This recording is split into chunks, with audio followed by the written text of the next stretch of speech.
Right, we've all settled down. Good morning, colleagues on the Planning Committee. A warm welcome to members of the public at the back. In terms of procedure, when we get to the applications, others at the back have indicated they wish to address the committee.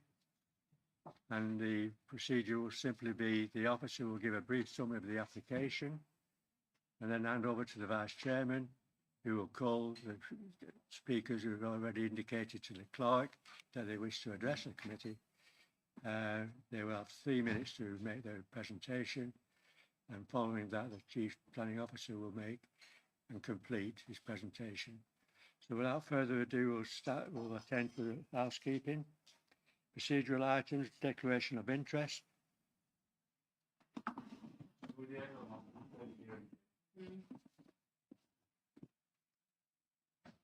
Knock the aircon off a bit.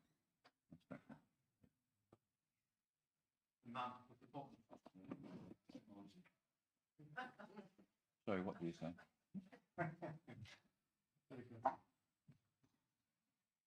Okay. Procedural items, declaration of interest. None. Confirmation of minutes of a meeting that was held on the 3rd of March, 8th of March. Is this a correct record? Will someone second that? I'll second it. Thank you. Substitute members? None?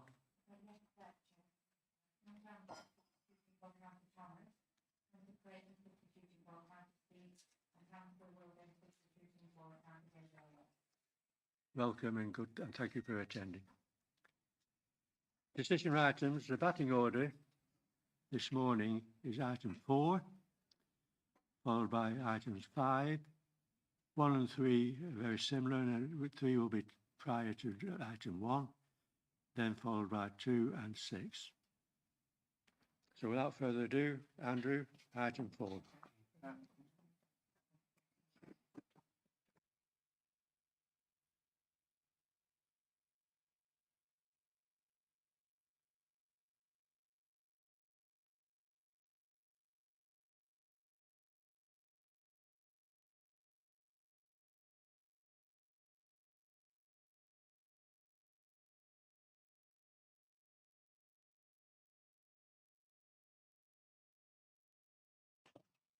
Good morning, everybody. Sorry for the slight fiddling around there. Item 4 on the agenda relates to planning application at 64 Lytham Road in Freckleton, which is indicated by the red circle there. So this is Freckleton Village, this is Wharton. You see the bypass that comes around to familiarise ourselves. The application site is in the settlement. It's in an area where there's a mixture of commercial and residential properties, but it is not in any designated centre in the settlement area there. It's currently a ground floor shop with an area of storage above and some rear parking area. The application that we're considering is to add a first floor to the premises, which would operate as separate office accommodation. So it will be an independent use unrelated to the ground floor shop. And the application's at committee today because of a parish council objection relating to their concerns over parking pressures and some neighbour relationship queries that they've got. Now, the officer recommendation is to grant planning permission subject to a number of conditions. Just to put a little bit more context on it before I give way to the speakers, this plan shows you the site in more detail. So it's the red line here, so you can see the building, parking to the rear. We've got another terrace of commercial properties to the side, and then opposite there are a mixture of, well, mainly terrace properties, which are a mixture of some commercial and some residential properties there. And then that's just a plan view that confirms the same. Residential properties to the rear and a residential dwelling, pair of semis to the side here. Pictures of the site. So the one on the left is the site itself. So you can see ground floor retail premises, some first floor accommodation that provides storage, And then this is the other side of the road. So you can see that there's the terrace properties, some dwellings, some commercial. There's a lot of introduction slides, but this is the scheme that's in front of us. So existing at the top, proposed at the bottom. So the proposal is to mirror the existing first floor accommodation with another section to it to provide a full first floor over the building. And at that point, I'll give away to the speakers, Chairman. Thank you, Chair. Hand over to the Vice Chairman. Thank you very much, Chair. I think we may have 3 speakers. We've certainly got 2 speakers present, I think. I'm not sure about the third one, so I'll check on whether they're present when we come to that particular one. If I could just emphasise that on this particular application, as all applications, there's always an opportunity for members of the public to submit an application to speak. And on this occasion, we have, as I say, 2, possibly 3 speakers. It's a really important part of the process that the Planning Committee recognises that we can listen to concerns, objections and points being made in terms of a particular application. And it's all part of the evidence base that our committee require before coming to a decision on particular applications. I just want to thank members of the public for being here, and particularly those speakers who have committed their time. It is very much valued, and we thank you for that. The first speaker, I think I'm going to ask Mr. Andrew Barrett, who can come up. You can come up, sir, and as you're coming up, I'll explain that I think the chair did mention that you've got 3 minutes that you will be given. At the end of the 3 minutes, I will gently intervene if you're still speaking. And if you continue to speak a little bit longer, it might be less gentle, like please stop. If I can also point out that when we have Councillor Griffiths, that she doesn't have a limit on the time. But bear in mind, you know, yes, I know. Okay, thank you. So, Mr. Barrett, whenever you are ready, we're listening. Thank you. Thank you, Mr. Chairman and councillors. I'm objecting to the planning application that was set on behalf of the residents who live around the Nisa local shop in Freckleton. While noting the change made in the revised application with the provision of obscure glazing, the biggest issue of concern, that of parking, still remains. The detailed plans show office seating for 16 people, in addition to reception staff. Yet at present, there's only on-site parking for 9 vehicles, 2 of which are disabled spaces. I've spoken to the Freckleton Parish Council on 3 previous occasions regarding the parking problems around the property, with many drivers simply parking on the pavement. This is further compounded by the fact that there's a pelican crossing directly outside the shop, with cars regularly being parked on the zigzag lines and even across the crossing itself, thus obscuring drivers' sight lines. And I would suggest that these issues represent an accident waiting to happen. The Nisa shop is a vital village amenity, offering groceries alongside newsagent services. It also has an exterior ATM. Parking for those using the shop, plus people working in the proposed office spaces, will simply exacerbate the current problems on what is a busy road through the village. Thank you.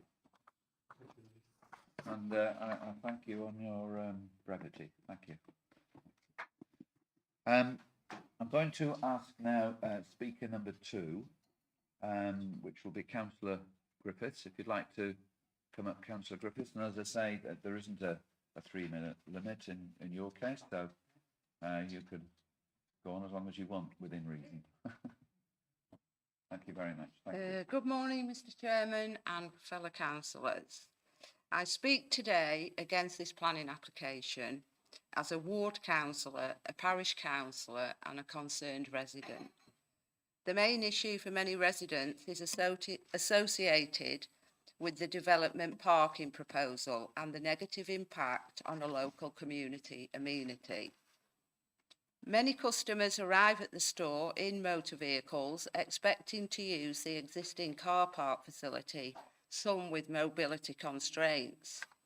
The number of available spaces exist of 2 disabled and 7 ordinary spaces. These will not be able to service the store and office personnel, resulting in nearby residential areas becoming obstructed. Local residents who are employed at the Nisa store have asked me to raise their concerns over their safety at work. Security is paramount for small convenience stores due to cash and stock handling. Additional entrance and exit points are to be installed at the rear of the building. These could impact the safety of employees. What security measures will be put in place? Could the planning application set conditions to cover this concern? There is a refuge area shown inside the building. Is this for office use only or also for shop use? As at present, all shop refuge is stored along the rear wall on the car park. Thank you. That's it. Thank you very much. Thank you.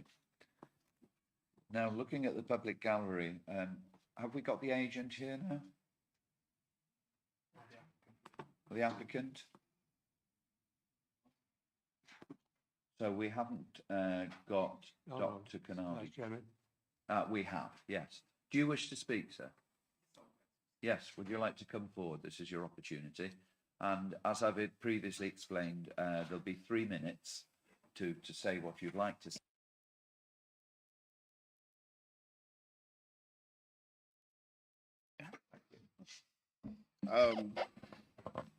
Thank you for the opportunity to speak here.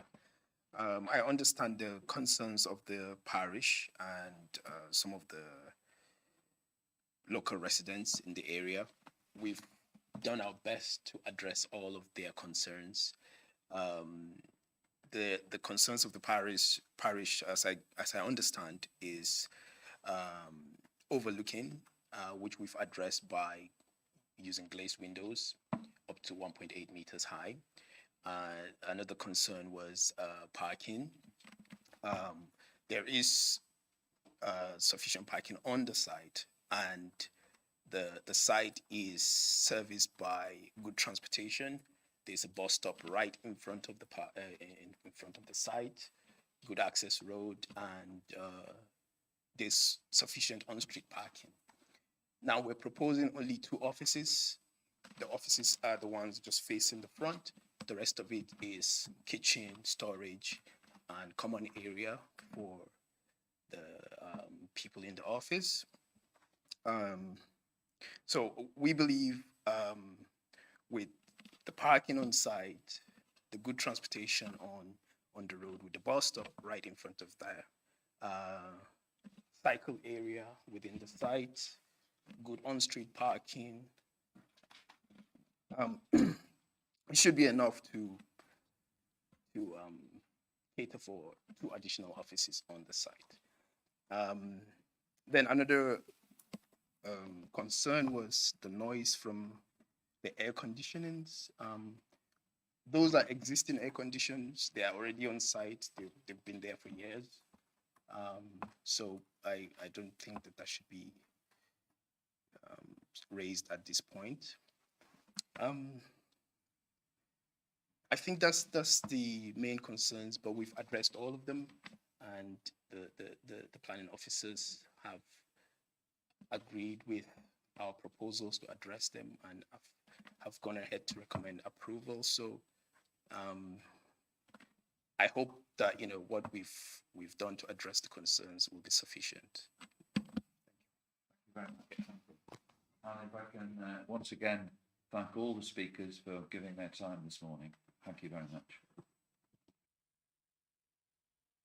Can you complete your presentation? Okay, thank you. Right, just coming back to a couple of pictures. This is just as a reminder of the building. So the extension that we're looking at is into this area here on top of the area that's currently just single story.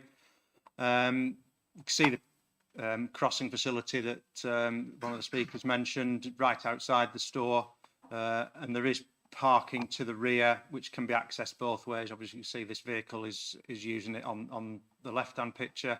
On the right hand picture, this is the other side of the camera frame. You can see there's an access through to the rear there. So both sides of the building are available for access to the rear is the point there. This is some pictures of the rear. I'm sorry, the second one's a little dark, but you can see, yes, the air conditioning and air handling units are existing on the rear. And you can see the areas used for bin stores and the like that you would expect from perhaps the back of a convenience store like that. And you can see the existing parking areas here, which come up against the boundary of the rear gardens with the residential properties to the rear. So in terms of plan view, this is the first floor as existing and as proposed. So currently half the building is built on, provides storage. Proposal is to provide office accommodation across the whole floor with individual offices to the front, and then the servicing accommodation more to the rear, accessing the rear corner. Elevation wise, there was an earlier scheme that proposed a more straightforward flat roofed first floor extension. We felt that was unacceptable in design terms, and it also led to some amenity issues. So the scheme has been revised to the one on the right hand side here, where you are effectively mirroring the existing first floor accommodation to give you a twin gable appearance. That's then leads to an amendment to the roof at the rear, and perhaps a more attractive appearance to the rear as a consequence of that. So looking at the main issues, the site is in the settlement. It's not in the defined centre of the settlement, but it is within the settlement area, and in those areas development is generally supported. Offices are a main town centre use, so they are something that would be supported in town centre locations, or sorry, in settlement locations. And if you recall from the original slides I presented, that the area is already a mixture of commercial and residential properties. The initial proposal was poorly designed with a flat roofed extension, which I can just show you there. So this is the front elevation, so you can see it was just a sort of a flat box, and that had clear windows that opened at the front, and that created the amenity concerns that the parish council raised. That's no longer on as part of the submission, so that's now been dealt with adequately, and the design is one that does reflect the character of the existing building, and it also provides adequate separation to the neighbours, and both to the front and also to the rear, with and sides where there are some obscure glazing to some of the supporting accommodation that you saw, the kitchens and rest facilities and the like. So that's that. The main issue that's been discussed, I think in the presentation, was about the access and the parking. As I showed on the pictures, there is access both sides. It is narrow, but it is an existing arrangement that is being maintained. With regards to parking, the scheme is actually deficient in parking provision with regards the total scheme. So there's enough parking against the parking standards for the shop, there's enough parking against the parking standards for the office, but there isn't enough parking standards for the combined ones. So that's something that we've looked at, and perhaps in our assessment has been two factors. The first is that it's in a very accessible location. It's in the settlement area, people can walk there, residential properties all around.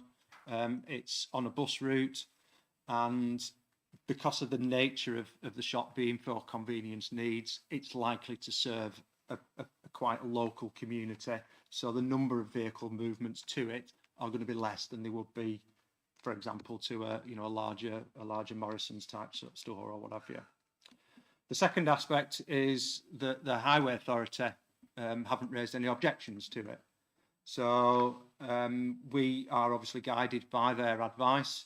Don't always have to follow it, but in this case, we've felt that given the lack of an objection from the statutory consultee on parking, and given the assessment that we've made, we feel that as a balanced approach, that the parking arrangements that are proposed are acceptable, and hence the officer recommendation is one for approval.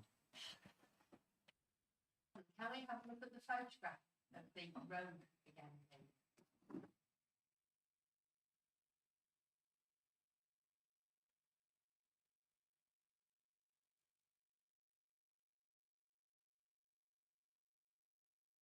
Just to assist on the parking arrangements, it might be better on the aerial image here.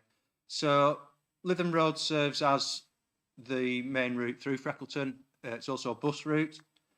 So the bus stop is here. Then you've got the pedestrian crossing, signalised crossing here, which has its zigzag parking restrictions either side as normal. And then you've got double yellow lines that come around this junction here. Beyond that, there is unrestricted parking, but clearly there are parking restrictions over that length of the site frontage as a consequence of those three facts.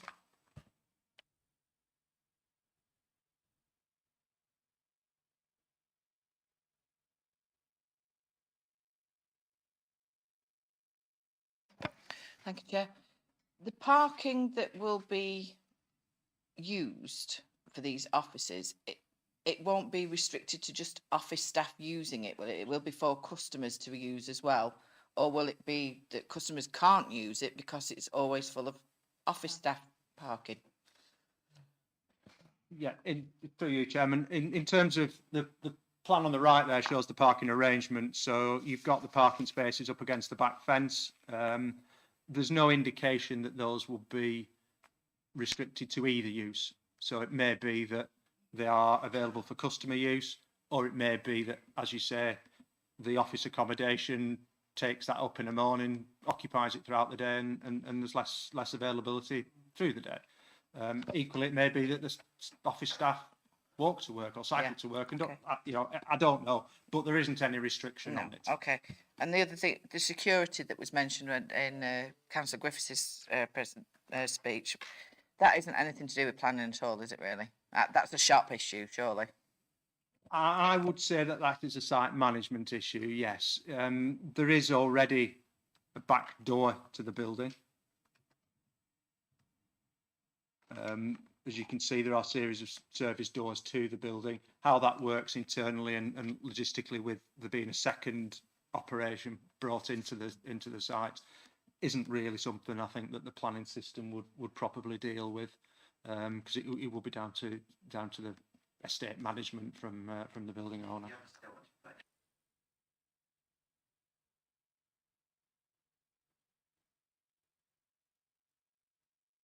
Yeah, similarly, I just wondered what the usage was now of the car park with the shop's an existing shop. How much, I can see on there that you've got 2 cars in one picture and can't see on the other one. But I am concerned that with 16 office spaces, people, that car park is going to be parked with. It would make sense, wouldn't it? If you arrived first thing in the morning and there were 9 spaces there, you're going to park there if you're going into the office, wouldn't you? So it would leave very, very limited parking for the existing shop use. And it does concern me. The car park looks pretty big for that limited amount of car parking spaces. And I just wondered if there's anything that could be done to manoeuvre some around. I mean, we all know that yeah, no, It's impossible. it's impossible, right? Because we all know that the disabled spaces are probably free most of the time, but you daren't park in them. It just seems, yeah, some do, but it is, yeah, well, I find it a concern, particularly with the zigzag lines outside and the double yellows and people with shopping. It might only be limited shopping that they're doing, but not everybody walks. And, you know, that is an existing use that I would have thought should have priority. At very least, I think they should say, right, 5 are for offices and 4 for shopping or something like that. That sort of, or is that a management issue? I don't know, but it is, to me, it doesn't look very acceptable. But then, going back to the presentation that the officer made, described it as there's insufficient car parking if you take retail plus new office space. Well, And, yeah, what he actually and said was there was, concluded that it was insufficient. yeah, they'd concluded it was insufficient. So, you know, that is a concern to me. Anyway, see what Right. everybody else thinks. Frank. Thank you. Very much on the same lines. I'd be quite happy with the plan. That seems to be an improvement. But the parking is an issue, and I just wonder what's the normal state of that car park? Is it normally full? Well, because all the photographs you've shown, there's just been a handful of cars on all that space. Yeah, to answer that question, I can honestly say I don't know. I haven't surveyed it on a in a systematic way, and it's one that I do sort of cycle through Freckleton quite frequently, and I do see quite a lot of vehicle movements coming in and out of that site. But I don't ever go around the back to see what level of parking there is used. So I must admit I can't give you a definitive answer as to whether it's the 2 is typical or it's normally full. What I would say, perhaps coming back to Councillor Nulty's point, is I think the additional space that you see on the picture is required to allow the vehicles that need to service the shop to be able to do so. So I think the capacity for providing additional parking is quite limited, because you need to get the HGVs and bread vans and all that sort of stuff in that would visit that shop. If I can just finish then, as I say, I'd have no objection to the plan. Would it be possible to earmark a couple of parking spaces for casual shop visitors? Well, I go back to the point I made to Mr. Nulty. The officers have already stated that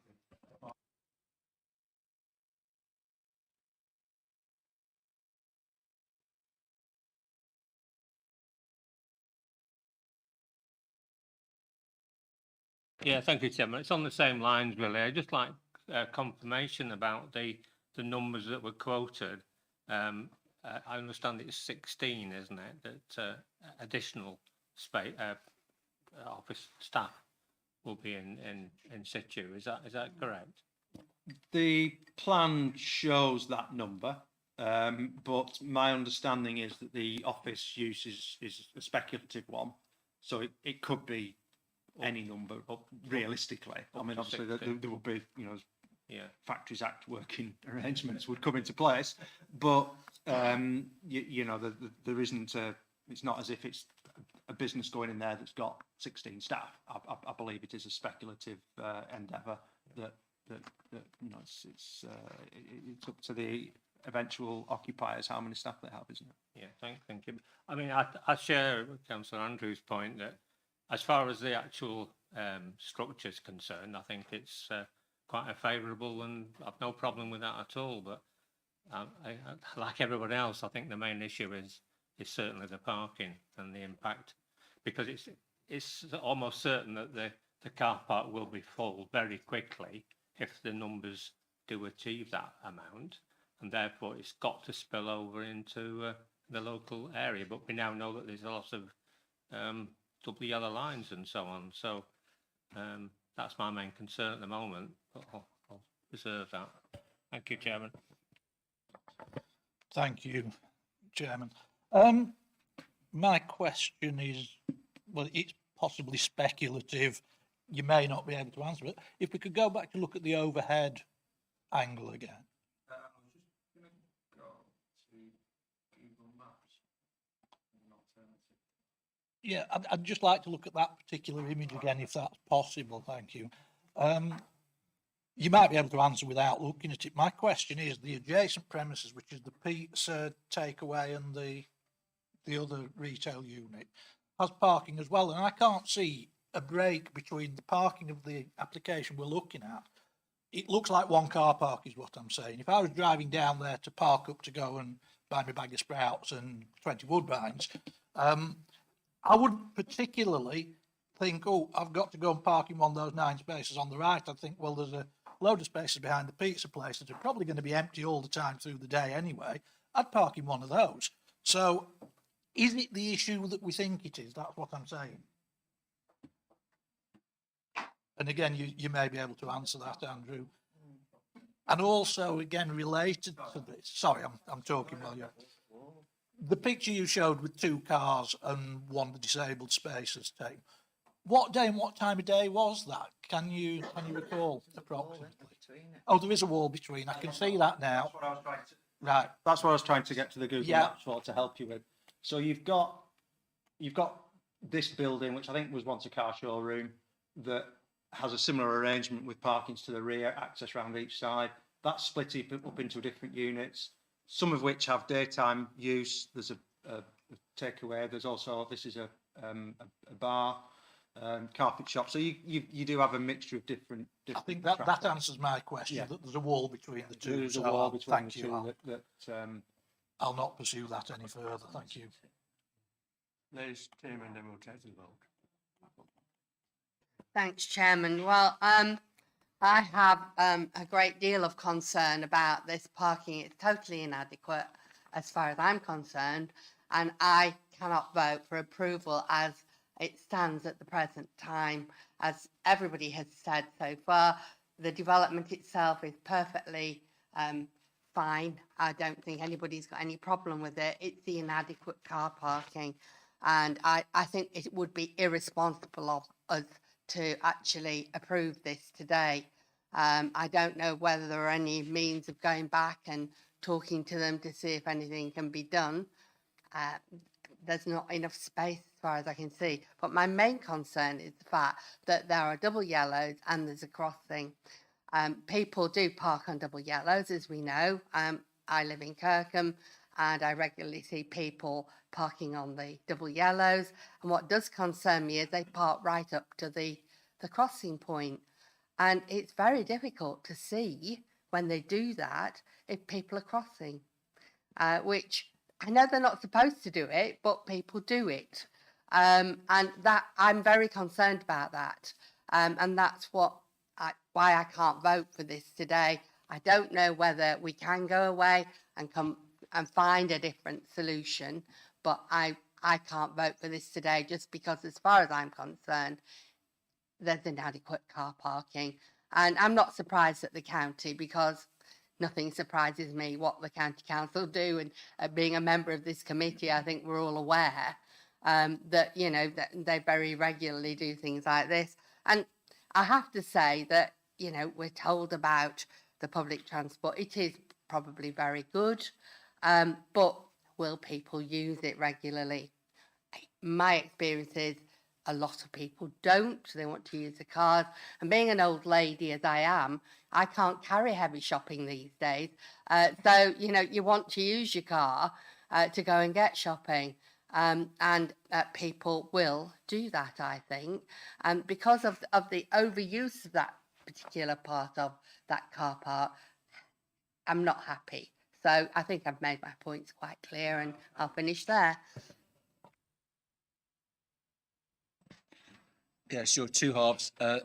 Spent a lot of time living in Eastway in Freckleton over the last few years. Used this shop a huge amount of times. I've never once had any problem sitting in the car in the back car park and parking it in multiple empty spaces. Half the time, if you go into the ATM where you're just popping in, you'll find 2 or 3 cars actually just parked up at the front outside the ATM anyway.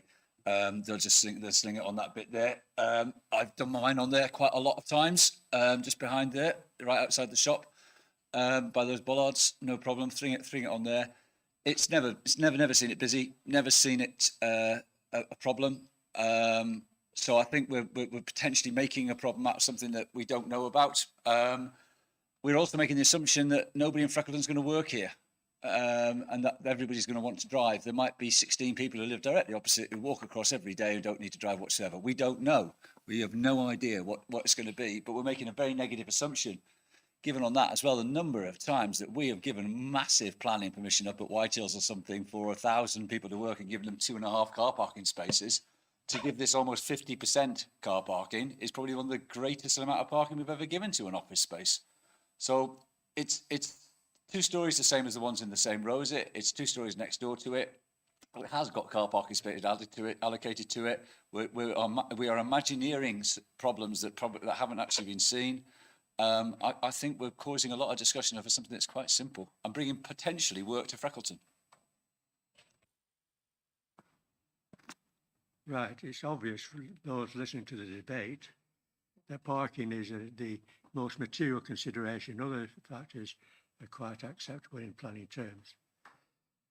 The most frequent complaints from residents over the last few years, complaints to the parish council, has been on this issue of car parking. We deal with many applications where there's a perception that the application will lead to a problem. In this case, the problem already exists. And the most telling part of this debate was when the opposite stated clearly, categorically, definitively, that parking was inadequate, insufficient to accommodate retail and additional office space. So on that basis, even though the county highways have agreed, and I share the sentiment that council has made in terms of how we always look on the county as the professional statutory authority, we don't always agree, we don't have to agree. Ignoring that position that they have taken, from the chair I move that we refuse this application. And I would like a seconder. Councillor Oates, thank you.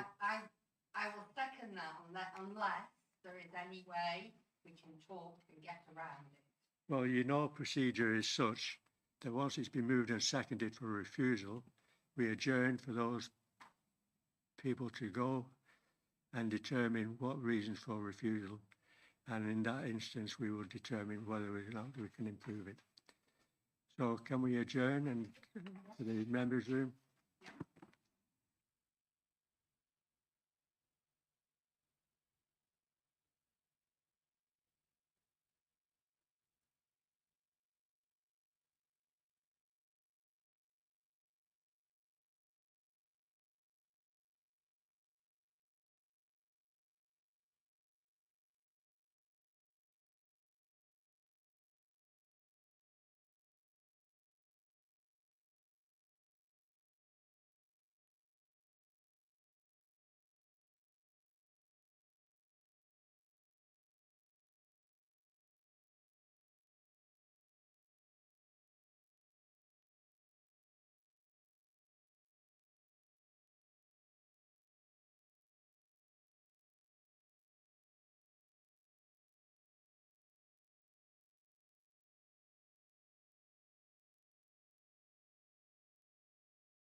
Right, according to procedure, we've agreed a reason for refusal.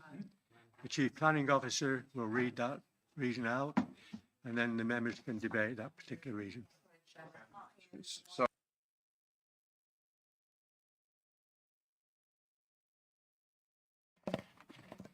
I'll repeat. A reason for a refusal has been agreed. It's going to be read out by the Chief Planning Officer. And once that has occurred, members will be able to debate that particular reason. Over to you, Mark. Thank you, Chairman. Right, so the reason for refusal put forward by the proposer and agreed with the seconder is whilst the application site is located in a settlement location, it is outside of the identified local centre and remote from any readily available off-street public parking areas. It is in an area where there is a limited supply of on-street parking opportunities due to the combination of the limited width of the carriageway, the presence of a signalised pedestrian crossing, the presence and location of a bus stop that is in frequent use, and a range of on-street parking restrictions. Moreover, it is an area where there is a high demand for parking spaces that are available as a consequence of the range of commercial properties and terraced residential properties in the area. The proposed development will inevitably lead to an increase in the demand for on-site parking spaces, including for longer-term staff parking as opposed to short-term customer parking, as it introduces a new use to the application property that will be unrelated to the existing ground floor retail use. The application does not provide any additional parking spaces, and so the parking that is proposed on the supply plans can only be provided by displacing the parking spaces that are available to the existing retail unit trading from the application site. This lack of additional parking, coupled with the existing pressures on the available parking, are such that the additional use will create an unacceptable risk that the available on-site parking will be inadequate to meet the demands of the development without causing harm to neighbouring community and the safe operation of the local highway network for all users, including pedestrians, as a consequence of vehicle parking causing obstruction on the footpaths. Accordingly, the proposal is contrary to the requirements of Criterion R of Policy GD7 and Policy T5 of the filed Local Plan to 2032, incorporating partial review, and the guidance in paragraphs 107 and 111 of the National Planning Policy Framework. Thank you, Chairman. Thank you, Mark. Open to debate. In that case, I'll move on to the vote. All in favour of refusal for the reason just read out by Mark. All in favour, please show.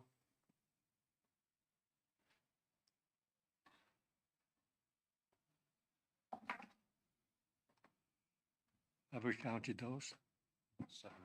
Christine? Can we? I've got it. Please show again.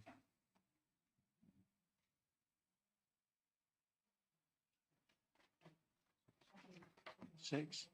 Those against? 4. Clearly carried. That's refused. Can we move on? As at the beginning of the meeting, I indicated the batting order, and we now move on to item 5.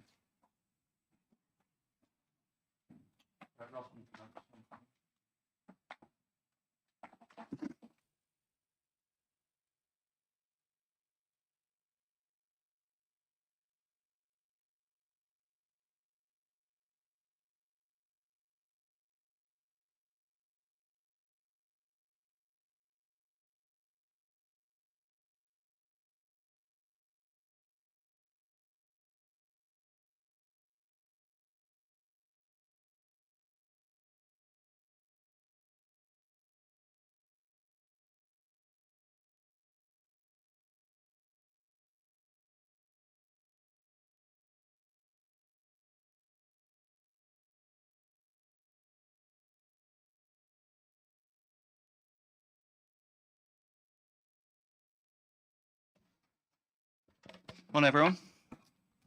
Thank you, Chair. Next agenda item is number 5, which is application reference 22 oblique 0593, which is Stanways of Lytham and Preston Road.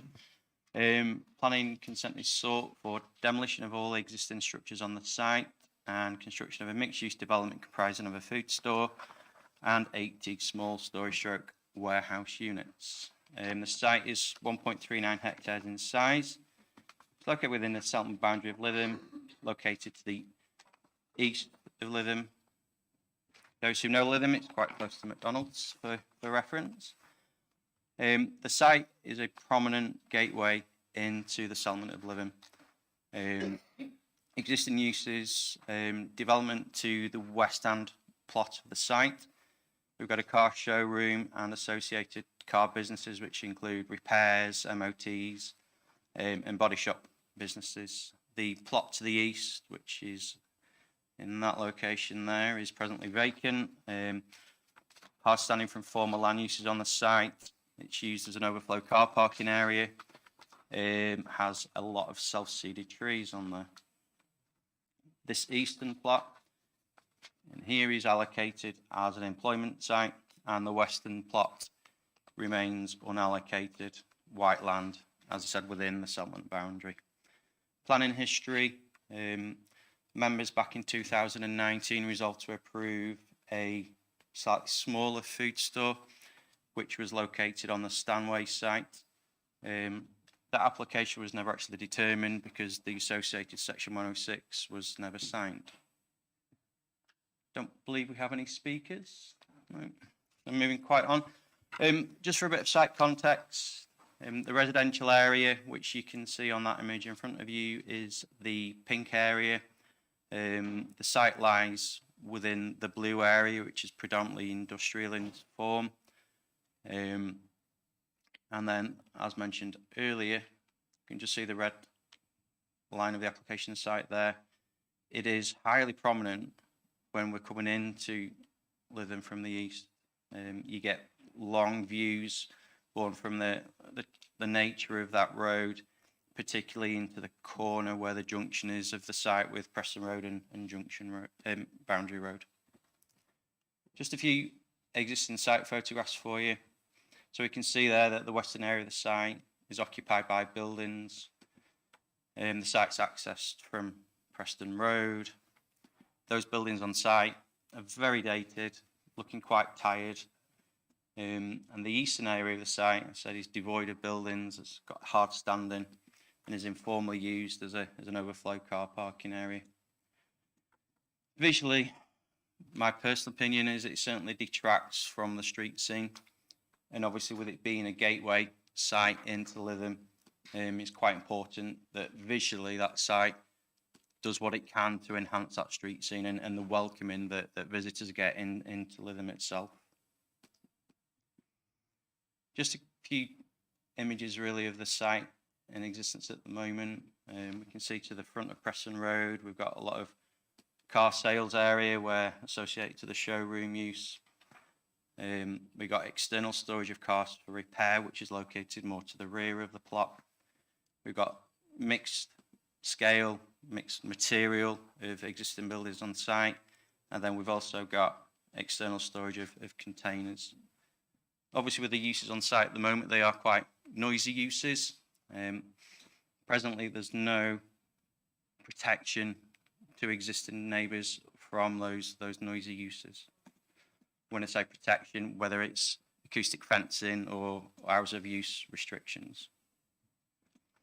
This is just a couple of images of the eastern plot. So we can see there the use of the hard standing, informal car parking area, and self-seeded trees. And just a few photos of the surrounding character. Like I said before, it is quite mixed. The top images are from the industrial commercial area, which is located to the north and east of the application site. This is located to the west of the application site, where we can see the petrol filling station and other industrial area. We've got housing along Preston Road, and then we've got housing also within the Mornington street scene. A couple of external vantage points. The site is prominent from two street scenes, primarily Mornington Road, which is the top left-hand image. That'll be looking into, I can't, sorry, that's the next slide. That'll be looking into the western elevation into the back of the Aldi building. The site's also exposed and visible from an adjacent park, which is set to the rear of Mornington Road. There's also a public footpath which links Mornington Road through to Preston Road as well. So moving on to the development proposals, like I said earlier, the development involves clearance of all buildings from the site, the removal of all self-seeded trees from the site. Does, however, provide for the retention of more mature existing trees to the western boundary in this location and this location, and a belt of mature trees to the eastern elevation in this location here.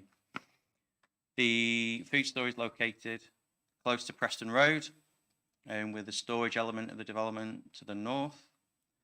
It relies on separate vehicular access, which is primarily from Boundary Road in two separate locations here and here.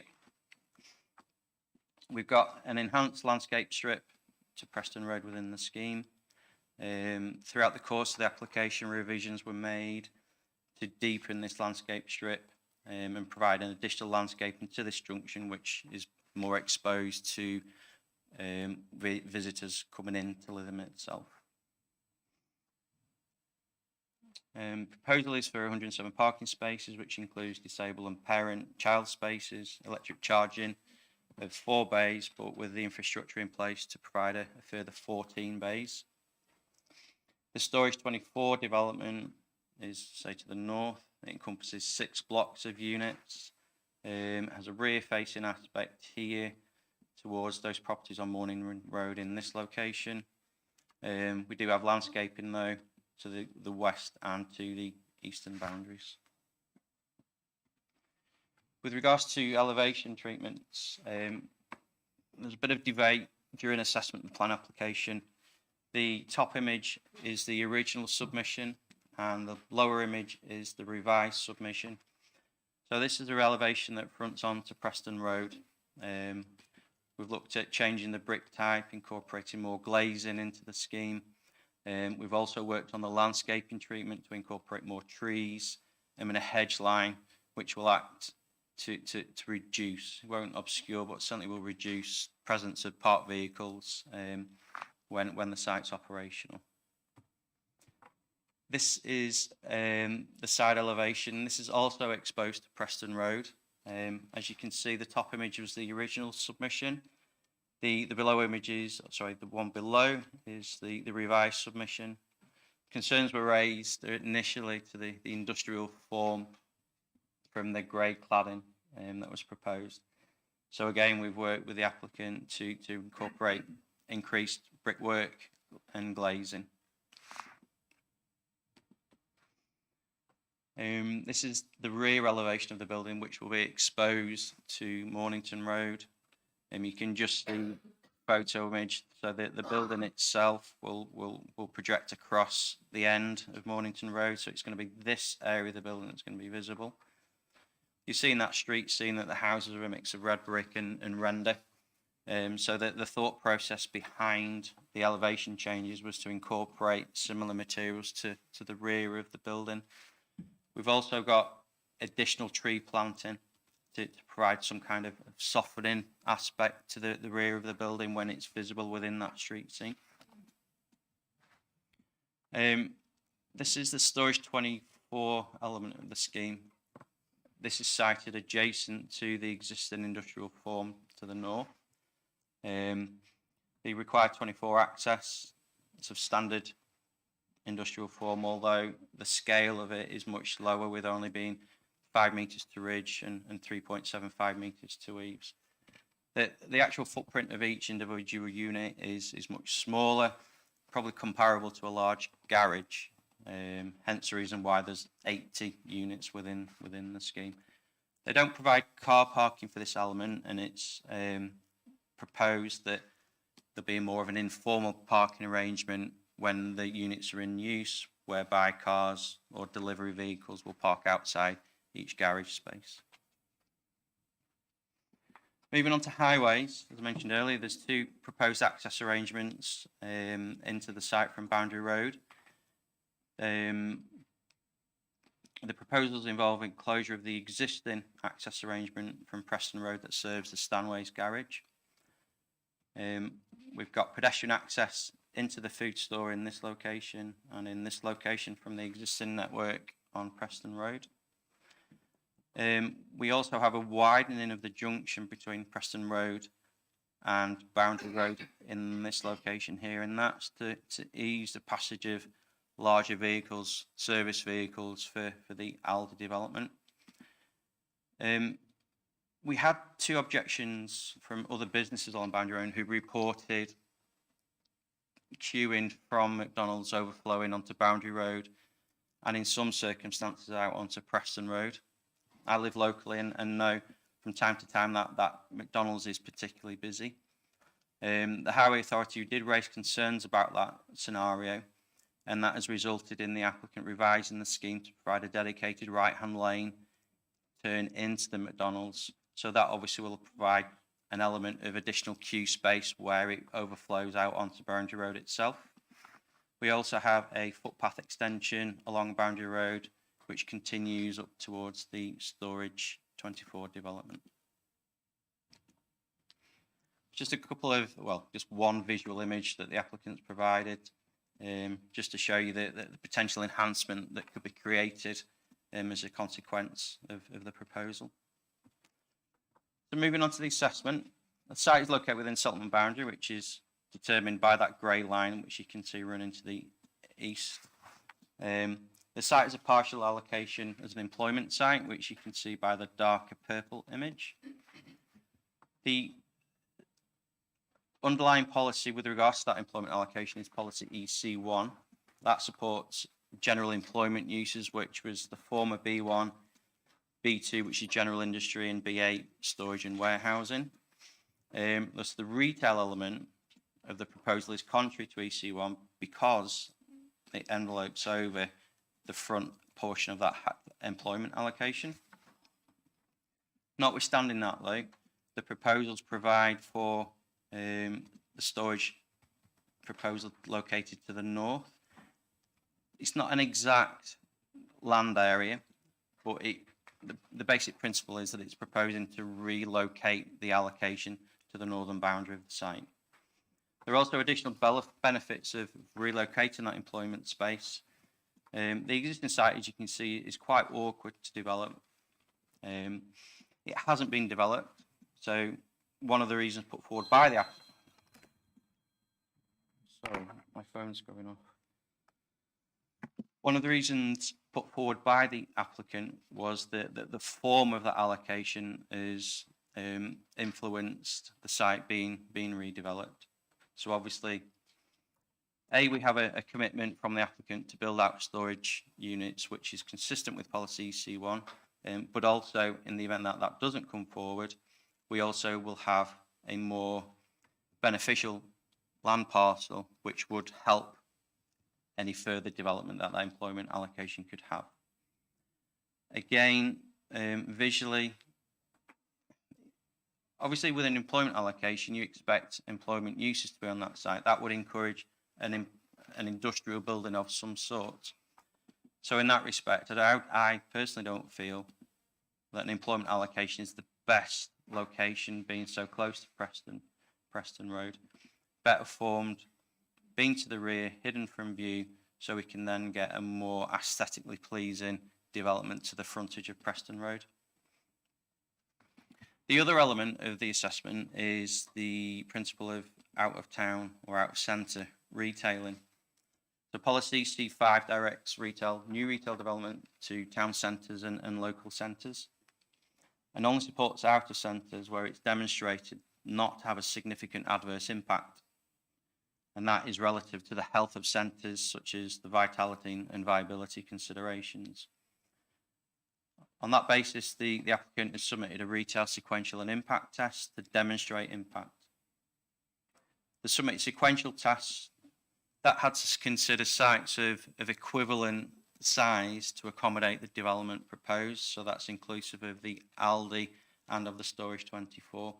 And those sites must be located within existing centres or on the edge of those centres.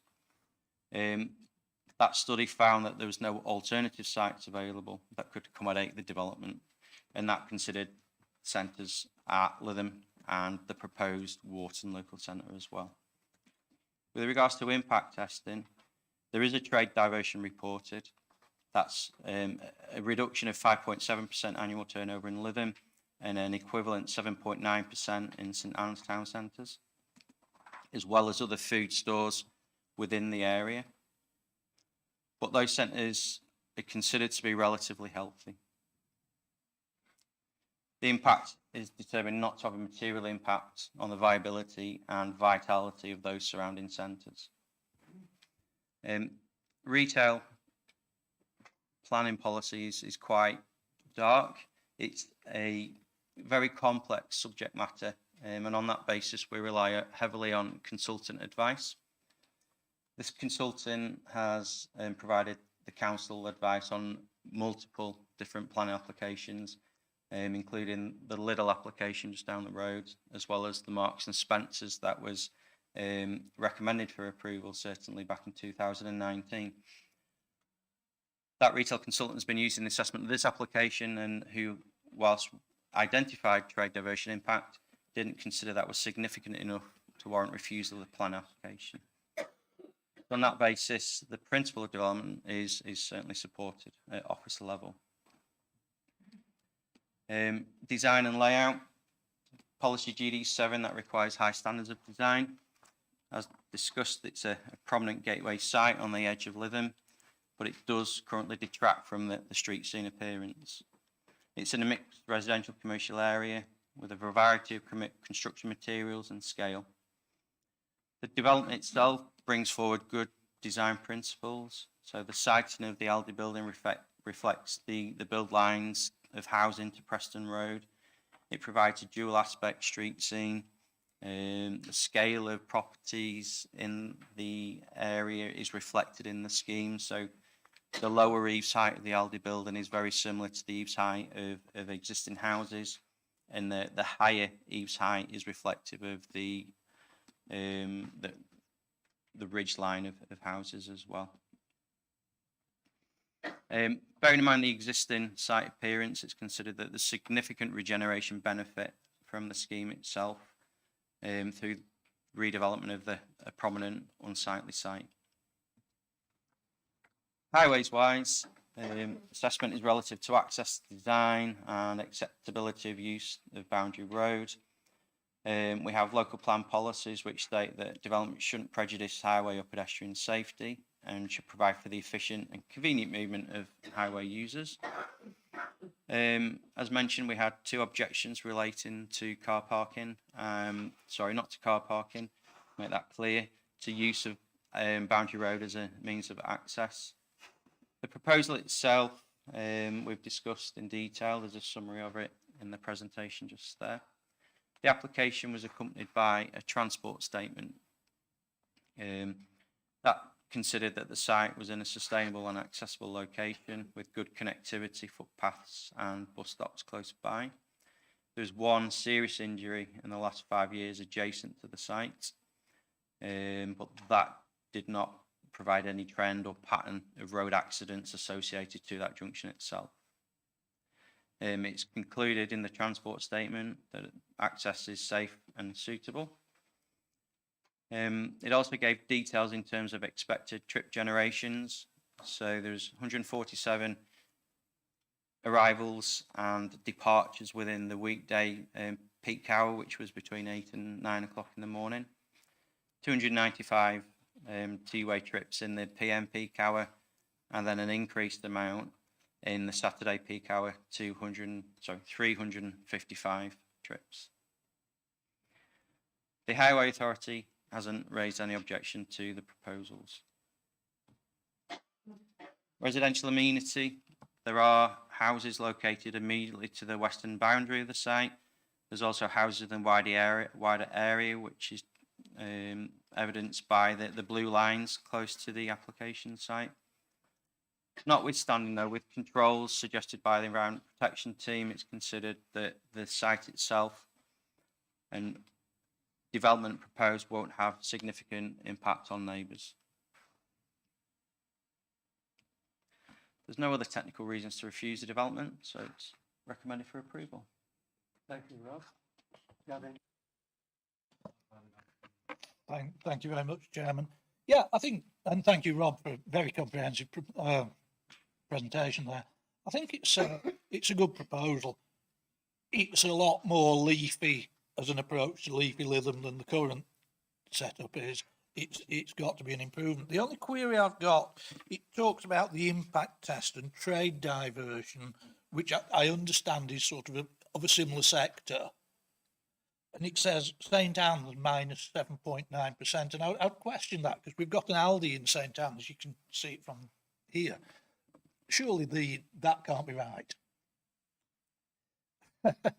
So do you mean in terms of trade diversion I'm away just from saying, the Aldi towards the Lytham store? Yeah. So the sequential and impact tests are based upon associated catchment areas. So the catchment area for the new store is defined as within a 5-minute drive time, which extends to the western edge of Lytham town centre and towards Wharton to the east. So it doesn't extend into the catchment area of the Aldi store. So they don't anticipate there being any impact per se in terms of, there may be some trade diversions because obviously you could have people who live in Lytham going to the Aldi store, but equally they could go up to the Blackpool store as well. So it's not going to take 7.9% of the trade away from St Anne's town centre. That's not what it means, is it? It means, well, it's relative to annual turnover. Right. So what it means is that there'll be a 7.9 reduction in annual turnover from St Anne's town centre. Now that isn't just relative to perhaps diversion associated to the Aldi store in St Anne's. It could be relative to the trips to Tesco Express, for example, to Sainsbury's, those kind of things, which are also in the town centre. This is the most important aspect of this application, the impact test. Yes. And to put it very simply, as a consequence of this approval of this application, there will be a reduction. Thank you. Yeah, a very, very comprehensive report and takes some wading through. But there are some really important points that we have to make here. First of all, I think we've already alluded to this, that this is a key gateway site. When you're coming into Lytham, what you don't want to see are scruffy, derelict, semi-used sites, because immediately as you come into, be the same for other areas as well, the perception is not positive. I think the other point that I would make as well is that it isn't that long ago that we had to sort of consider a fairly similar application in terms of the Lidl further up the road. So I suspect, while reading the report, this confirms us that many of the tests that were used there are applicable to a similar site that we're looking at now, even though it's in a slightly different geographic position. It's in a very similar sort of setting on Lytham Road. Yeah, that's correct. Indeed, the same catchment area applied to Lidl as well, so the 5-minute drive time, and that was applicable also to the food store development on the Stanway site. So each one of those had a very identical drive time catchment area. Also out of town centre, very similar relationship to Lytham town centre, but was concluded that yes, there was diversion, but not sufficient to warrant refusal of the proposal. And it's really important to emphasise that, you know, we've had independent sort of certification of this in terms of, you know, not just the agent doing their own tests and etc. and putting their sort of evidence forward, but we've got independent consultants that we use to actually test this out, which reassures me that one of the reasons that in some ways I think it meets all the tests, and I think we should be approving this. But I am going to say that I'm always concerned in terms of the vitality and the future of our town centres of all developments like this, because it's similar to the point that we make when we're looking at any development. To argue that a particular development will have no negative impact, I often make this case in planning terms, that is dishonest. There are always usually some negative impacts to any development within a community. And on this particular, in this particular case, we have to just accept, I think, with resignation, that all the sequential tests, the impact tests, the evidence stacks up that there is not, and this is where the word comes in, isn't it, a significant adverse effect on our town centres. But there is an adverse effect, because clearly, although the point is made that particularly this is food retail, and that in our town centres it's often more sort of short-term shopping rather than big shops, we do have other large retail outfits like Booths, for example, in Lytham, and all of these are going to be affected. But we have to come back to our planning regulations. I mean, for example, I noticed that we make the case that we look at Lytham and St Anne's quite rightly, but Wharton is slightly more ambivalent because it mentions in the report that the local plan is ambiguous about the town centre status of Wharton, and therefore, although Wharton is taken into consideration, it's a little bit different, isn't it, in terms of measuring the impact. I just would like a bit more clarification for members really on that, if you could, Rob. Of course, yeah. So those who know Wharton will know that there are a parade of shops in there opposite the Clifton Arms public house, I think. There isn't any identified or allocated local centre within Wharton itself. The local plan, it proposes a new local centre, but doesn't clarify where that centre is. It doesn't put a line on a map like it does with the other local centres with regards to those Rove shops. It doesn't define location. It doesn't define what that local centre should encompass. If it were to encompass convenience, then obviously we need to look at what is existing within Wharton. So we have the Morrison's now, I think, on, I can't remember what road is it. That's the one, Harbour. Then we have Tesco Express, but we also have the newly developed Shell Garage as well, which offers quite a good convenience offer as well. I think there's a local butcher's in there and those kind of things. So even if this proposed centre was to come forward, which we don't know it does, there's nothing to suggest that that proposed centre would involve any kind of convenience retailing based upon the fact that there's so much convenience retailing within Wharton at the moment. Okay, and to conclude, before anybody else jumps in, I think it's really important to get a sense of this application that we are restricted in terms of our planning regulations and the local plan, etc., in terms of receiving these particular applications.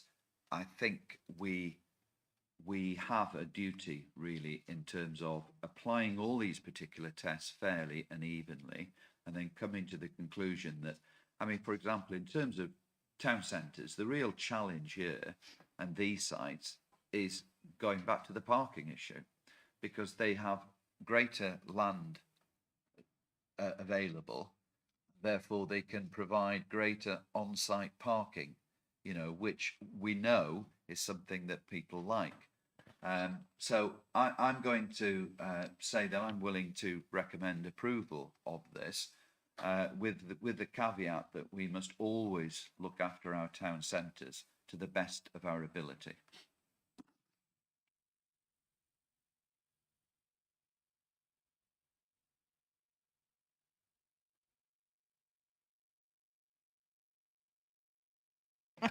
Thank you, Chair. I'm happy to second the proposal to start off with, but the garage, these self-store garages, I take it it'll be a management company running them of some sort. What restrictions will there be? Will there be what you can store in them? How will they be managed? What will it be about? It's a German company called Storage24 who are named within the planning application. Okay. The intention is for the storage units to support other businesses. So, for example, within the town centre, who don't have the appropriate amount of storage space.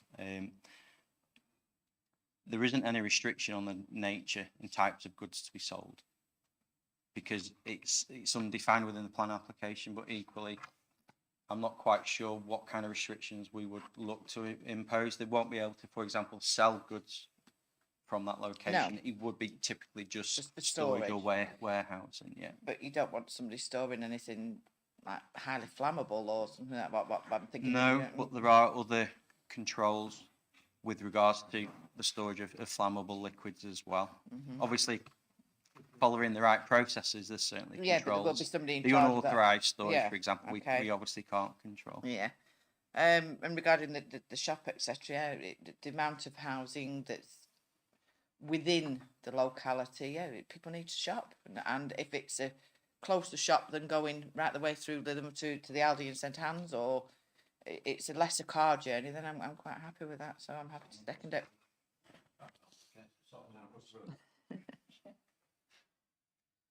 Thank you.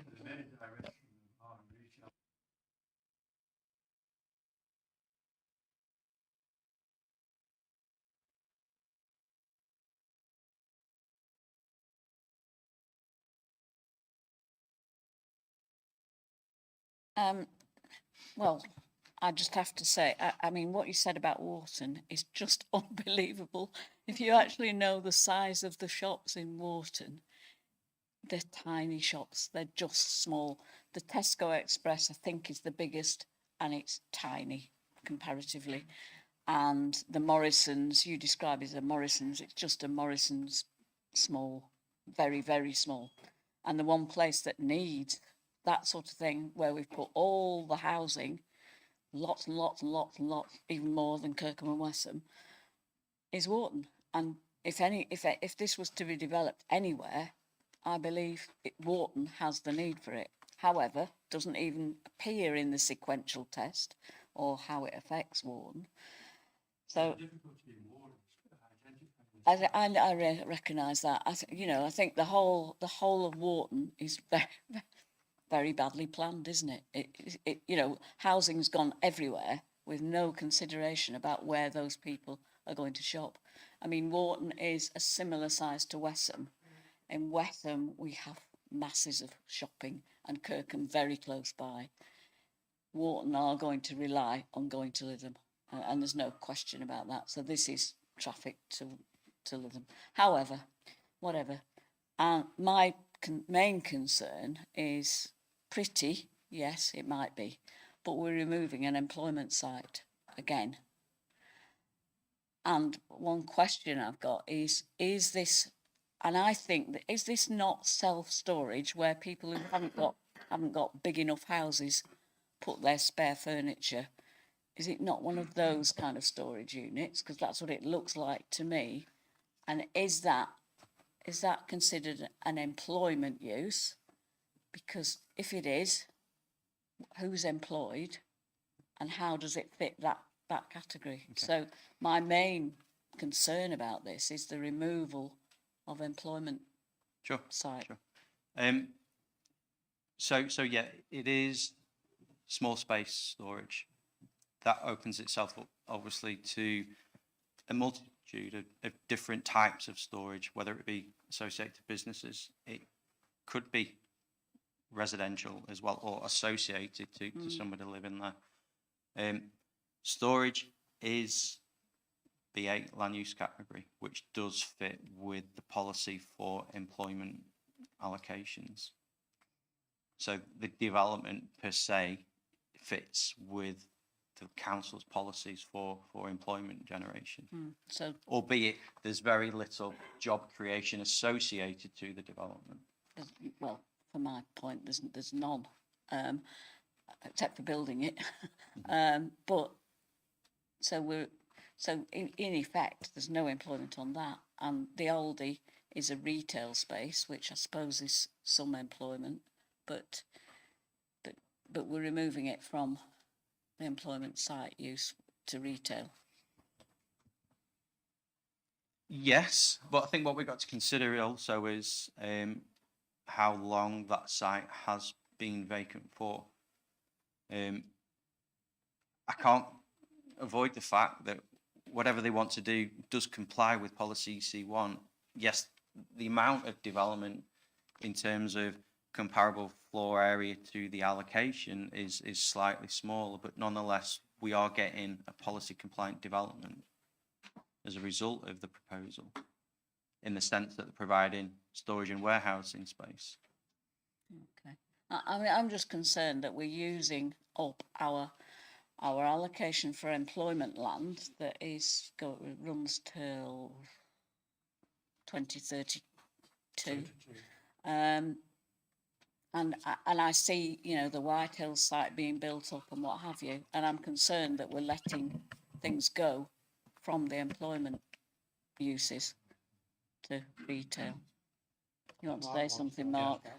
Yeah, just in case, in terms of the overall situation, as Mr. Bifflam says, the use, irrespective of how it is used, whether it's more residentially based or whether it's more commercially based, is a B8 use. So it's in line with the policy. And I think, as the report says, the issue here has been about there are areas allocated in the plan on the policies map, and whilst the proposed uses aren't entirely in line with that, it's sort of moved around in a sort of a quid pro quo sort of arrangement, moving around the different uses. So the areas are essentially the same, albeit not entirely as coloured on the plan. So there will be some element of management of those facilities, so there will be a limited amount of employment. But one of the issues is that these types of uses, whether they're this type of sort of more storage units of this nature or even large scale storage and distribution units, that generally the number of jobs they create is generally very low. Some of these huge warehouses you see have got very low levels of employment in them because a lot of them these days are automated, for example. So wherever this type of use, whether it was at this site in Lytham or a site elsewhere, this is a type of location where you would look to put a storage facility of this nature.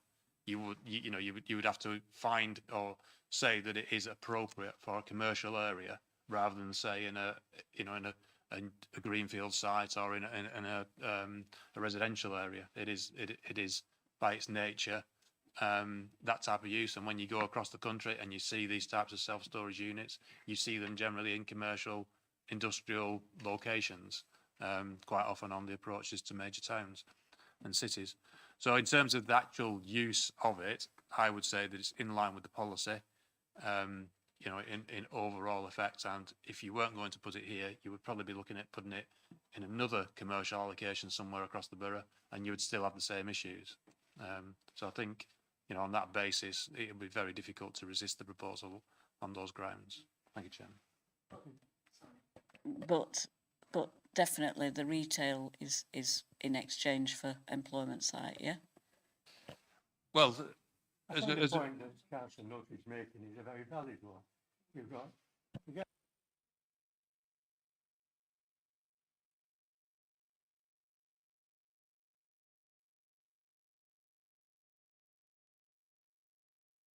yeah, so just in regards to that, as you can see from the plan there, part of the site is allocated as employment, part of it isn't. And what I was saying is that, as it sets out in the report, the areas are moved around, so you still have this storage element on there, which would fall within the employment definition, the B8 definition. I was then talking about the store, which is retail. Was any of that none of that site was allocated for shop use, retail use? No. Thank you. Sorry, Chair, just to pick up on a point. The report does include comparable sizes, so there's an approximation of size of the land allocation, so the employment allocation, which is 6,500 square metres approximately. the warehouse storage facility is about 5,000 square meters. So there's a net loss in land area equivalent of about 1,500 square meters from the employment allocation to the storage development proposed. Just to clarify.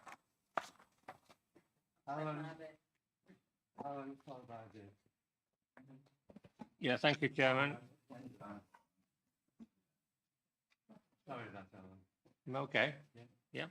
Can I just refer back to page 84 in the report, and I'm looking particularly at the LCC Highways comment, and within that it talks about the revised plans. It says there are no highway objections to the principle of development. However, revised plans are required. So my question is, what we were shown this morning, as far as the plan is concerned, is that the revised plan? Is that the current plan, or is there an anticipation that there will be further revision to that? And the reason that I'm asking that is because I've got some concern for the egress of vehicles coming out of Boundary Road onto Preston New Road. Now, I don't know for certain what the speed limit is on Preston New Road, or Preston Road, as they're coming from the Freckleton and Wharton side.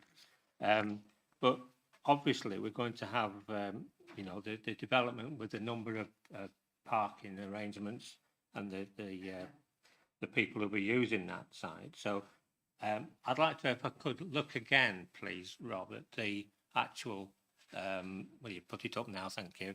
And it's mainly the right turn, if, for example, coming out of McDonald's, it's that right turn that I'm concerned for, because I think that in itself is a very difficult one. So I think you've got a summary of what I'm saying. Sure. Yeah. Just to pick up on your point. Yeah. So that page 84 onwards of the report considers the highway comments received from the authority.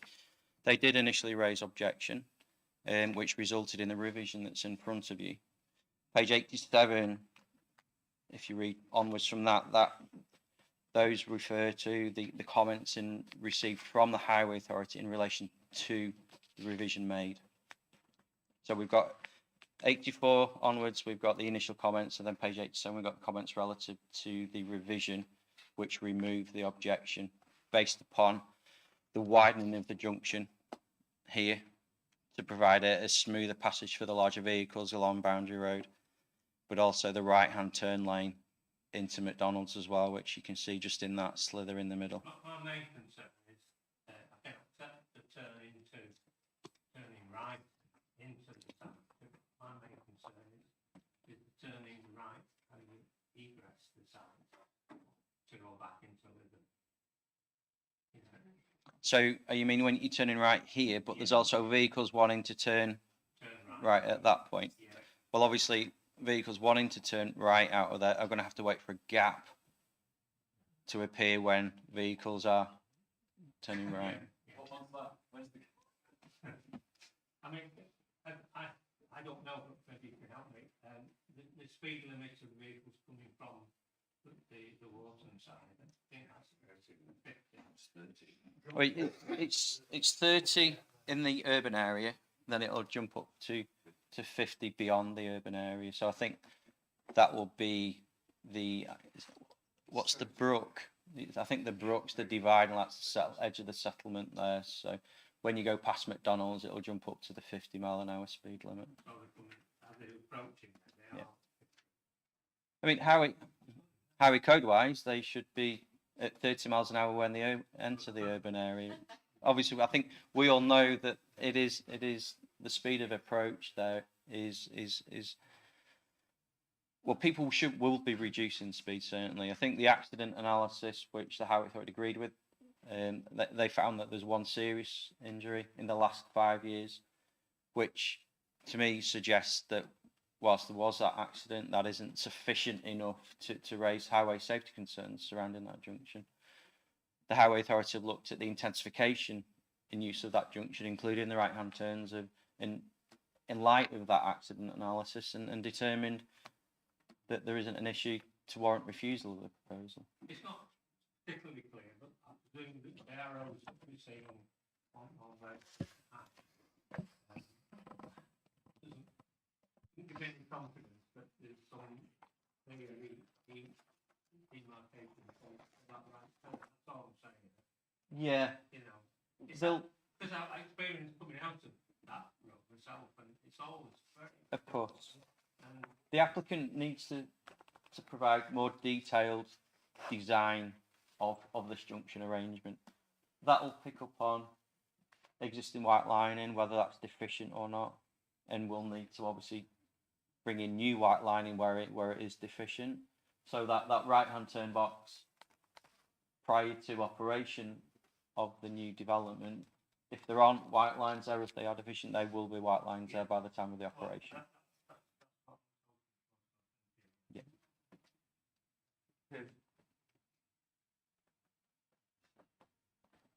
Thank you. Yes, going back, actually, my colleague here has just mentioned that, but when we did booths at St Anne's, it was mooted at the time that there wouldn't be a roundabout, if you remember, if you can go back. We have a roundabout to go onto Hay Houses, and aren't we glad? Because we've got all the new housing coming up and the new road coming up. So I'm just wondering if there's a possibility of putting a roundabout there, which would make it a lot easier, because Hay Houses Lane is very busy at the moment. That's busy, I know that. It's only a point, but it's something that probably highways might have interest. Pardon? it's a novel point. Yeah, anyway, right, going back to about Aldi in St Anne's, I remember that when it came up, and it was the first one that ever came into St Anne's, and what they were going to do is like they did in Spain, put apartments above it. But the interest was where they're going to park. And it was me, seriously, me, and I mean that, said, did you know that there's a basement right down at the bottom? So what did they do? They put a car park down there. And I'm quite proud of that, actually, because it's worked. But I don't think we have a lot of people that come in to Aldi. We have a bus that stops right outside it, and there's a bus going to be outside at Lytham there. There's going to be a lot of footfall, never mind cars. So I think it's going to be a good project. And I second my colleague here for approval. Okay, strap yourself in. There's a few things here. Right. I don't know where to start. So, careful what you wish for is always the problem with our planning around here, isn't it? So, when we 30 odd years ago, 20 odd years ago, built the big roundabout by Freckleton, and we were going to put a big supermarket there, and we were going to have this exactly where it should have been to serve the towns who needed it, and not put a third supermarket in Lytham. We voted hard against it to stop it. And we failed, and we did. We managed to ruin any form of shopping and helping for those villages, and we got houses instead, which is great. We then campaigned hard against building a bypass by Wharton because we didn't want it. So we now have unlimited housing being built in Wharton, and we have jams all the way through Wharton. We campaigned, believe it or not, 40 years ago, we campaigned against Tiggy's in St Anne's because we hated Tiggy's, and we had 60 objections to that, and we campaigned hard against that. So we campaign against these things and then create our own problems. I love the fact we've just rejected parking 8 cars or so in Freckleton, where 355 cars an hour on a road that's already in chaos isn't going to cause us a problem in Lytham. Sadly, and as my app has just told me from my McDonald's app, I use the McDonald's far too often, and having teenage kids, I'm there far too often indeed. It is daily queued down Preston Road, not occasionally, not now and again, daily queued down there. And if you're in McDonald's as often as I am, you will see it. It's awful to get in there already before we have 355 cars an hour. Coming out, and remember, the little right lane they're going to put in there, at the moment, we don't have this supermarket, so we don't need the right lane, but it's already bad enough without having the supermarket. So they put a right lane in. It doesn't in any way change the McDonald's volume of traffic. It just puts them into a separate area and add 355 an hour on top of that. Trying to come out of this, turning left or right is going to be hard enough. We already know you can't get in at St Anne's from any direction at the moment because we're rammed in with no blooming roads getting in or out. It's hard enough at Wharton with the traffic lights at the moment. To put another 355 cars an hour onto here, imagine Lytham Festival with another 355 cars an hour coming in and out of this place as well. we had this sort of discussion when we put the subway into Wharton, and it was going to be fine. Highways, let's forget highways. We know what highways are. They're totally irrelevant. We just have to tick the box and move on because they just don't care about roads. Subway in Wharton is a shambles in terms of turning right there. That causes problems already. This, compared to that, going to be extraordinary, incredible. Let's get to the practical stuff. 3% electric car charging allocated. 7 years away from the government saying we can only buy 11 electric cars. It may raise, according to the planning, to 10%, so 90% not being able to charge their cars in the car park. Why, again, at this stage of a green world, are we allowing that?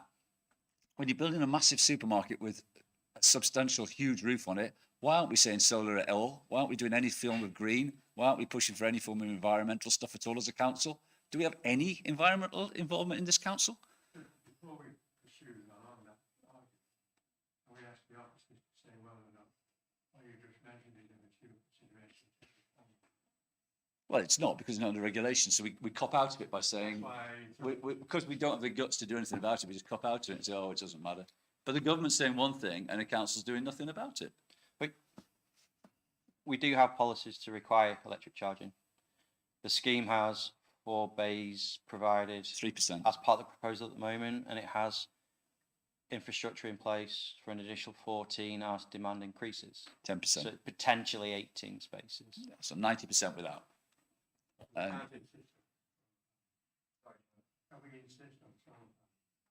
Solar panels.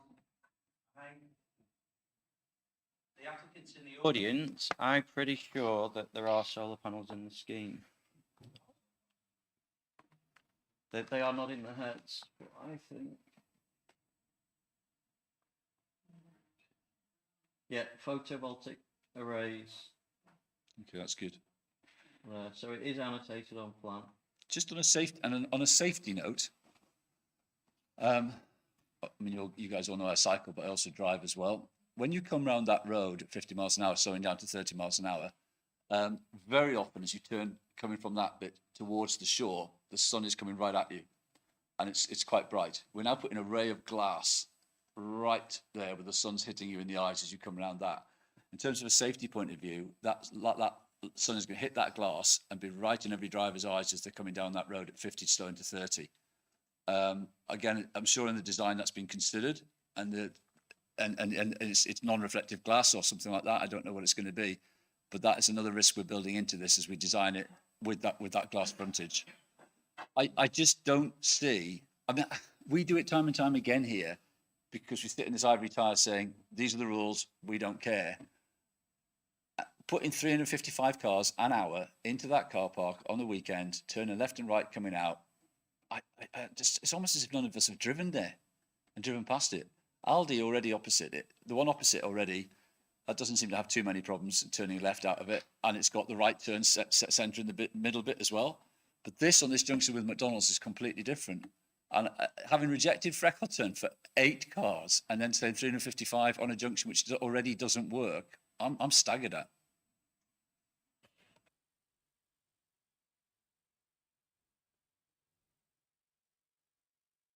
We moved and proceed to the vote. It's been moved for approval by the Vice Chairman, seconded by Councillor Jane Nixon. All in favour of approval, please show.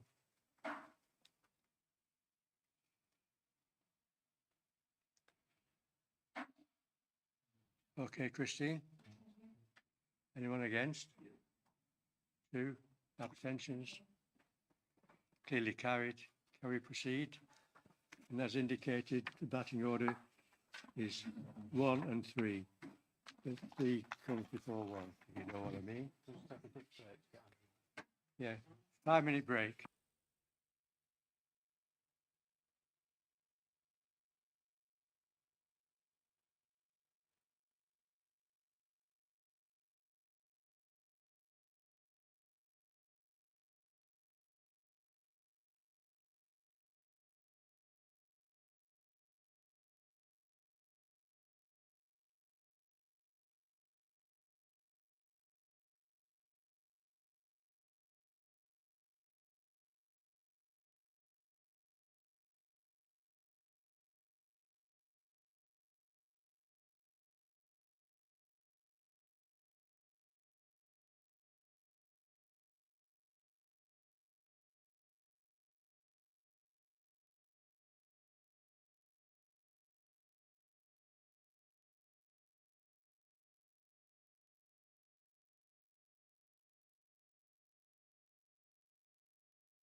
A liberal interpretation of 5 minutes.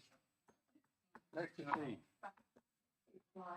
Okay, thank you, Chairman. Everybody ready? Yeah. We're going to do item 1 and 3. I'm going to do the presentation together. They're both at Coppice Farm.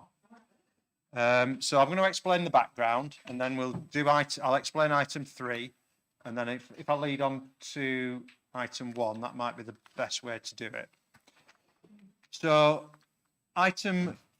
both sites are at a site called Coppice Farm, which is it's in the unparished area of Lytham actually, but it's between Westby and St Anne's. So the red circle is the site. It's quite a big scale here. So this is Cypress Point at the bottom of the plan. This is the M55 link road up to Whitehills and Cropper Road roundabout there. And then that's Balham Road as it swerves round and eventually gets to Ray Green. So it's a very rural location. The site was Coppice Farm. So this is the farmhouse, and then there was a series of farm buildings here. Those buildings have now been demolished and are in 2 different ownerships.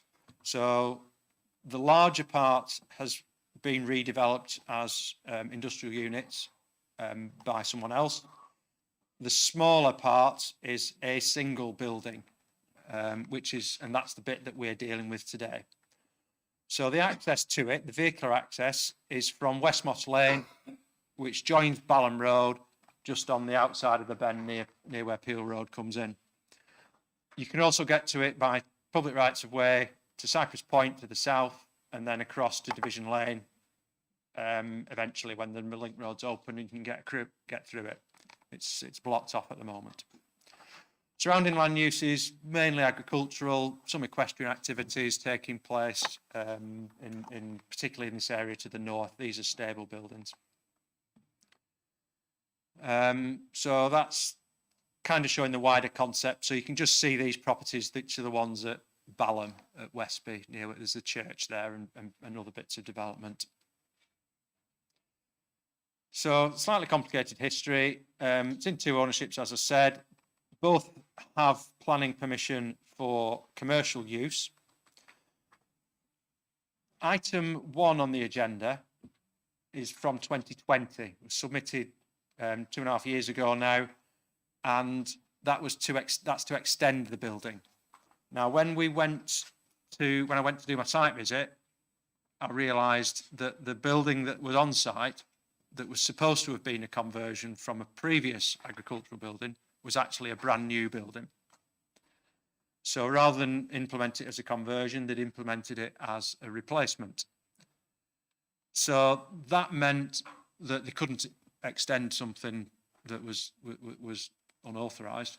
So the application that's item 1 on the agenda has been in abeyance since that time. They then submitted an application for retrospective permission for that building, which was granted. And item 3 is proposing a variation of one of the conditions to that permission relating to the drainage. Hopefully that makes some sense. So the building itself is lawful, and the use is as light industrial use. So it's a single building that will be available for a light industrial operation, and we've got these 2 applications for it. So just to put some pictures to it, so this is the building itself. These are taken some time ago, an autumn morning. So it's this building here. This picture's from West Moss Lane. So you can see it's got the scale and proportions and design of a typical agricultural storage building. This is the track that leads to it. As you see, agricultural setting. This is the building itself. So it was when I went to take these pictures, I realised that this isn't a conversion, this is a new build. So it's just a single building, empty, well, bits of nothing in it. And then this is a more recent picture at the right-hand side that shows the access from the building, or just past the building, that goes back to West Moss Lane. These buildings here are the other part of the site. So when I'm taking this picture, my back is facing to Cypress Point. Okay. So item 3, the planning permission was to regularise the erection of the building I've just shown you on the pictures.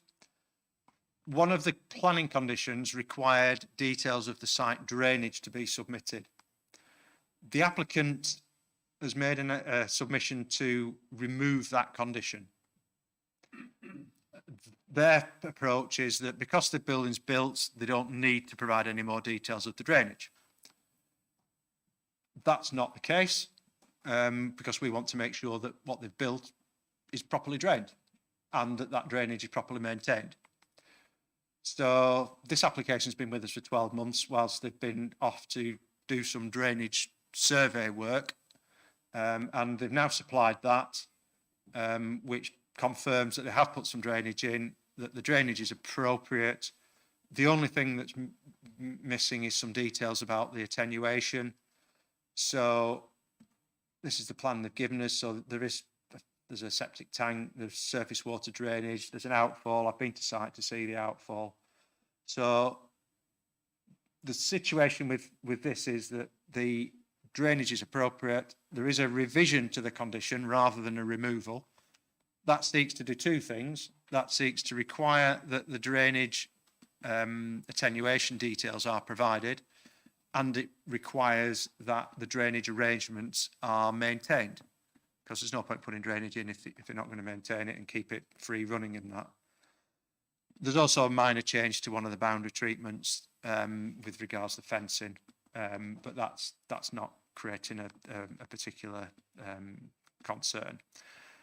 The parish council, well, it's not in a parish area, but Westby Parish Council, their boundary is immediately next to the building, and they've raised objection largely about the principle of the development of the building. Well, that moment's passed because the building has permission. It had permission for conversion. It has permission for a replacement. So whilst I've gone back to the parish council to explain that, they've reiterated their objections, which are in the officer report, but they don't relate to the points that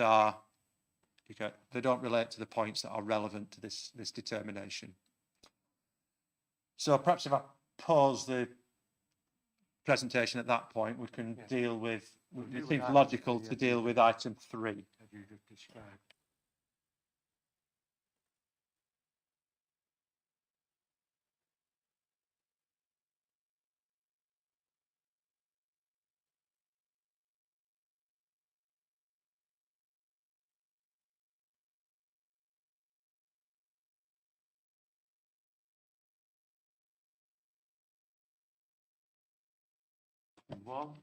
Okay. The extension to the same building?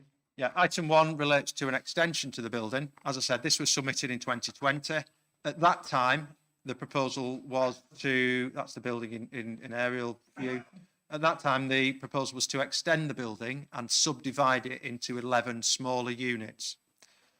In the time that the application's been on hold, the building's changed ownership, and the new owners have submitted the revised plans, which are just to extend the building and keep it as a single building.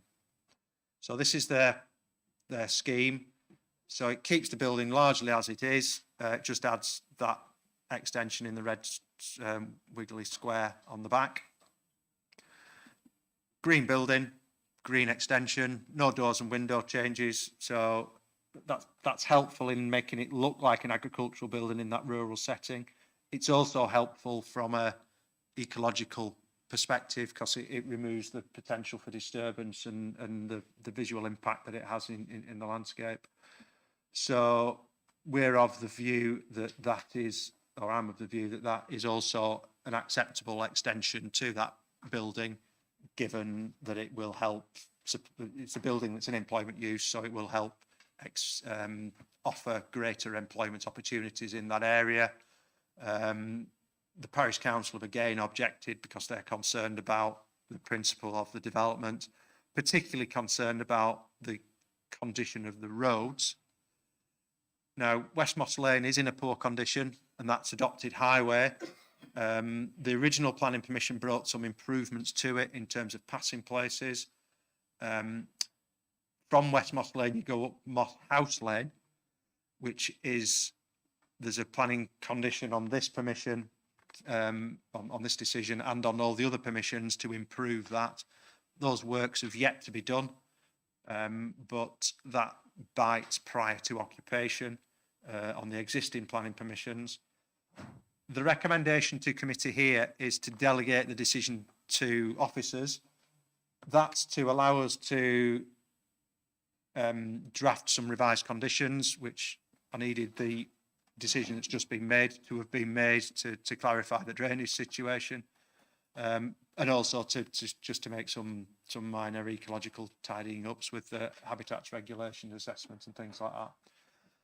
But there's no changes to the agenda recommendation. That is to, like I say, to delegate it to us. Then we can just finalise that based on where we are. And as usual,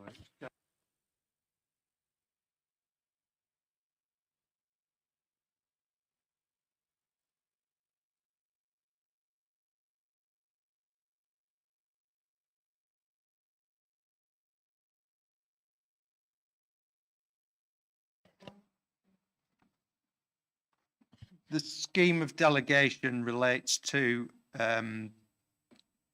parish council objections.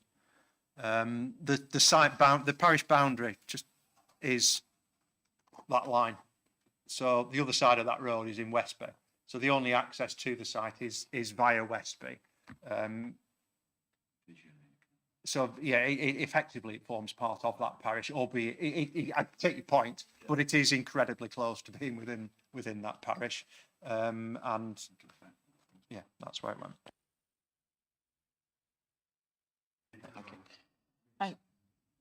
I'm happy to second the proposal. Would one of the conditions be the improvement of that road? I know you said it's prior to that. That would be definitely written into the conditions. Right. Thank you. For the benefit of the recording, that is a requirement of the existing planning permission prior to occupation, and it will be incorporated into this decision also.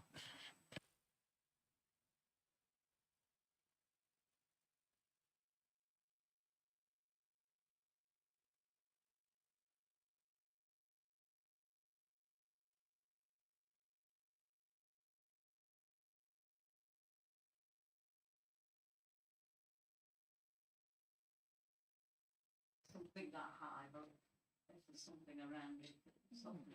Yeah, there was a planning condition. When I went to take the pictures in 2020, the building was just there as a new building surrounded by a new fence. That picture on the right hand side there is from last summer. It shows that the fence was weathered. It shows that the hedgerow has become more established. So you've got that softening to it. There is a condition that requires a similar treatment to be made to the other boundaries of the site, which you'll see from the plans are within. They're within the red. They're not actually within that red edge, but they are within. There you go. They're within the ownership of the applicant. So there is a requirement for this. You can't read these words, but these words talk about planting hedges around the perimeter. So whilst the building will appear as a building in the landscape, because it's a very flat landscape, that's always been the case because the farm buildings were always of that scale anyway. So I feel that this is as good as it can get given the circumstances of the site.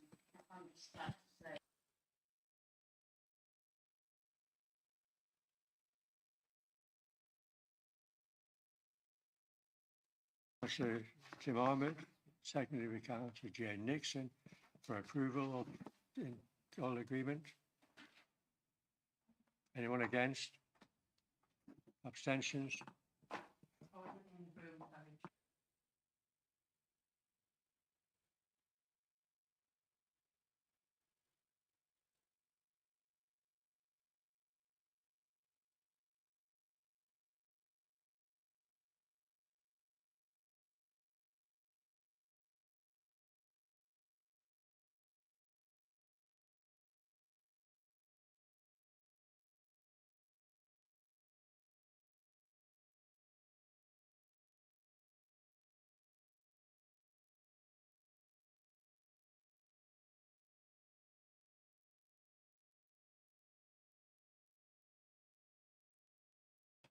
Item 2 relates to Longview Kennels.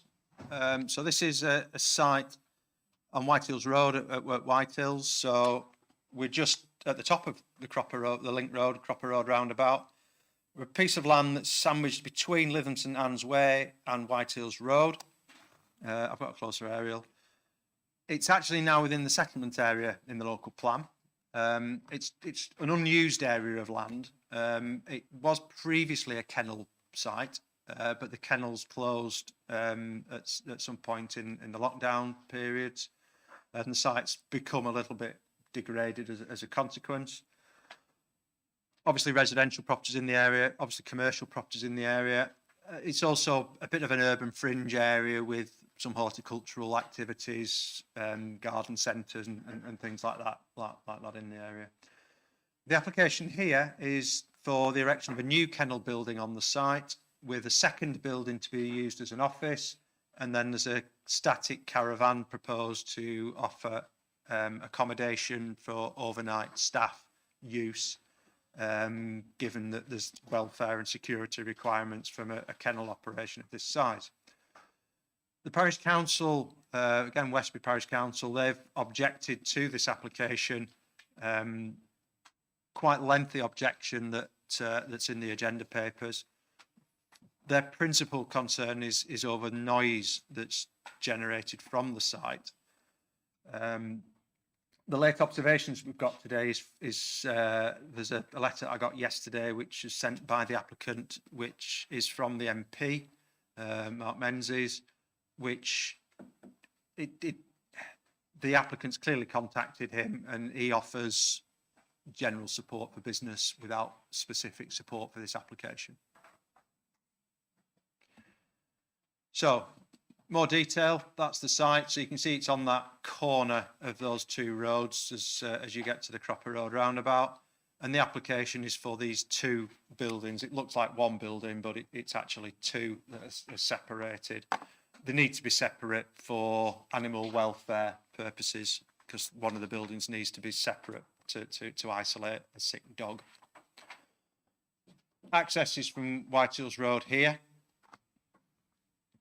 And internally, the buildings provide just a load of kennels with internal runs. So there's 36 individual kennels, each with an individual run.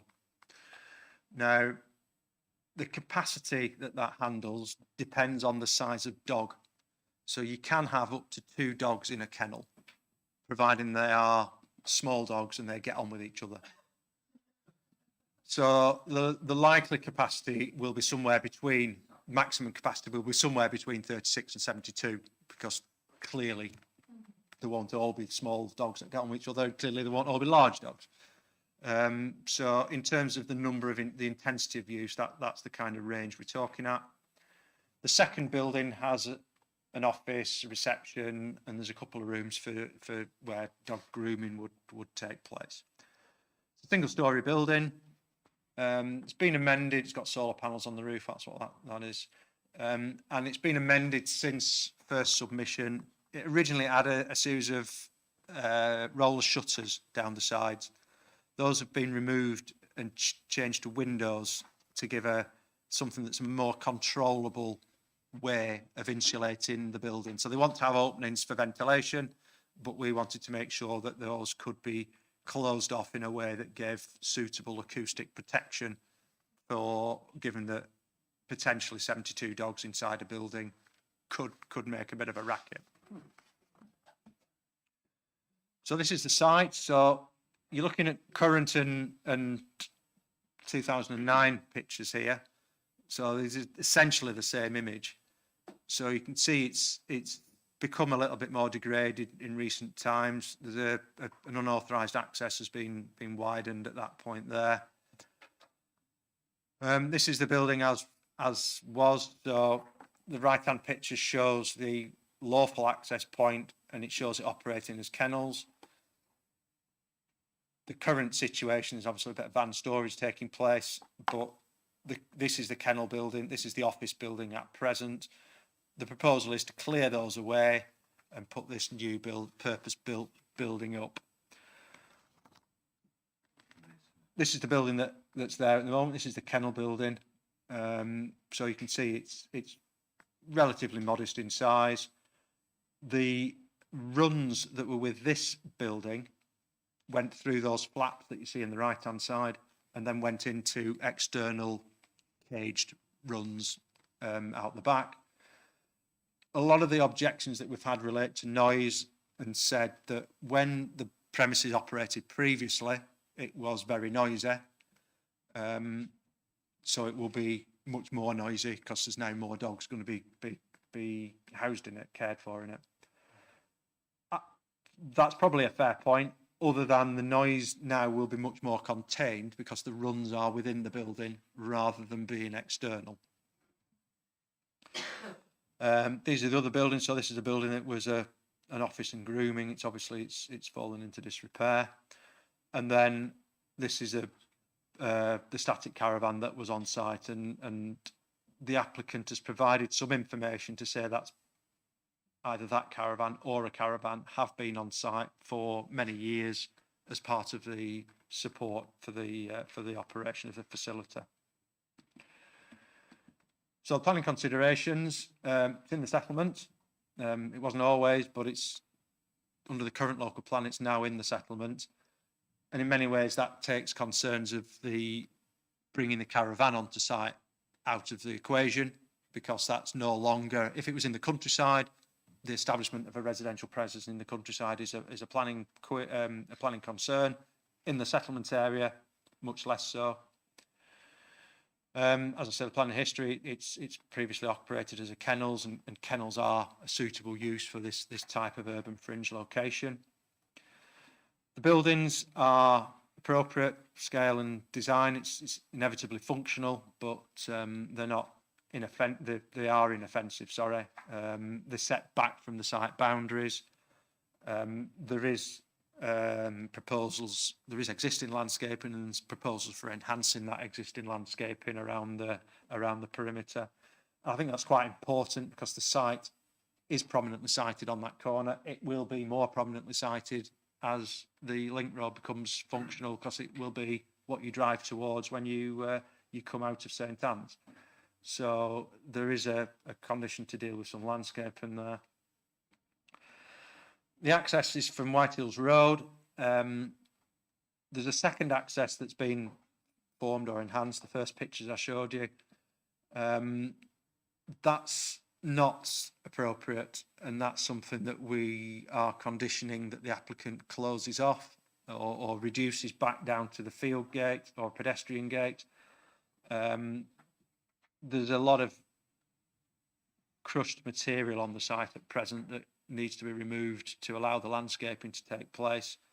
But once that's done, there's a proposal to, in the conditions, to require that access is removed. We only want there to be one vehicular access point to the site, so it's clear for any visitors that where they need to go. There's adequate space for parking, and the caravan's there for management, and there's a condition that requires that it's available for that use. The final slide relates to the noise issues, given the comments made by the parish council. As I said in the running through the pictures, the site is the current proposal is much more effective in terms of noise insulation, because it keeps the dogs inside. The environmental protection team have been to visit the site. They've looked at the noise assessment, and they've confirmed that they are satisfied with the approach that delivers. There are a series of conditions to deal with the noise, to limit the hours of use, to require that the windows are closed, to limit the non-kennel activity, so that there isn't a dog field, for example. All these measures are there designed to reflect the fact that this is relatively close to residential properties, but given the circumstances, the history and the circumstances of the application, the intervening road networks, which will bring background noise, elevate background noise levels, the officer recommendation on this application is one to grant planning permission as the agenda papers.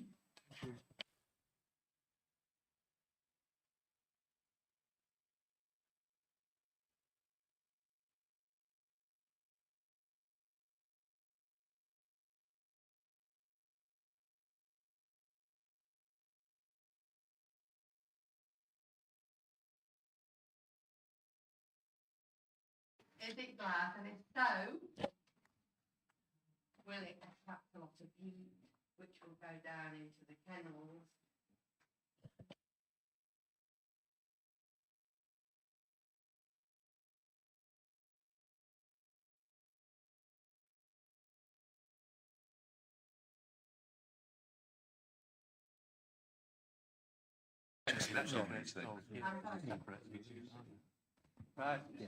I think if I can perhaps answer Councillor Oates' question, I think the point that I think several members were making is that the intention of a solar panel is to contain the heat rather than transfer it to the buildings below. But if members felt that was a concern, it would be possible to impose a condition to require details of the panels that are proposed for this particular site to be submitted to us prior to their installation. Just a question, Chairman, because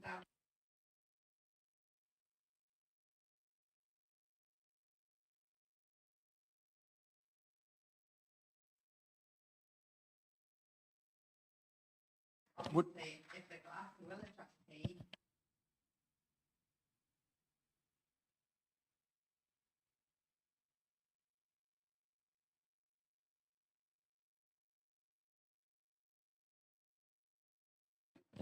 I think it may be prudent, Chairman, given the concerns that have been referenced, drafting a condition of that nature to require that the details of the panels and their materials and their fixing to the roof to be submitted and agreed prior to the installation of those panels.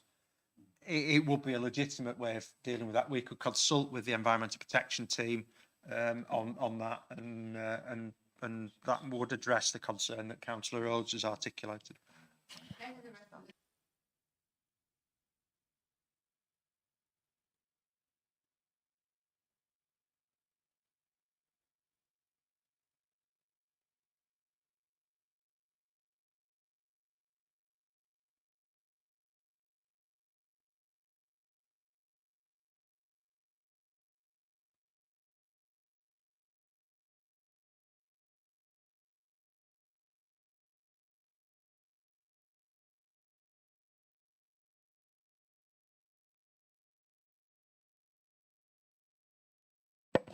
I mean, I'm an engineer and I work with this sort of equipment, so the heat will be less just because you're getting some electricity, and you also, the glass is not transparent, so it's dark behind, so there'll be less heat absorption and you're actually converting to electricity.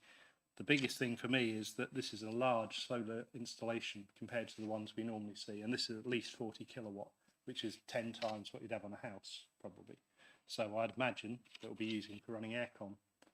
This electricity, which would actually reduce the temperature within the areas, but that's in my imagination. So let's just say the heat will be less, and there's a large power generation here, which would be either financial or to operate air conditioning, which is expensive to run, to cool the dogs. thank you for that. And that's me. Cheers. I just say I quite agree with that response. In my experience, the more UPV panels you have, the more protection you've got from the outside. So it reduce the heat, not increase it. So I don't really think that's necessary, but very happy to go with the flow. Thank you.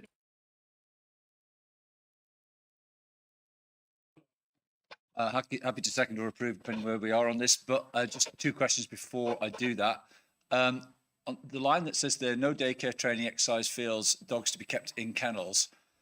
I appreciate the licensing and operation is not part of this panel, and it goes to licensing, and it may come back here if they reject it.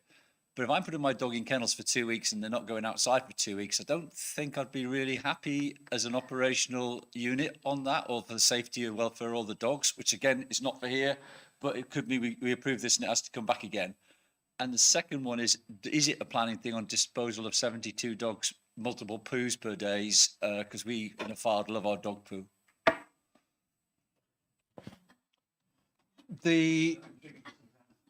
Through you, Chair, to answer Councillor Armitt's first query about the condition there wasn't to keep the dogs in the kennels all day.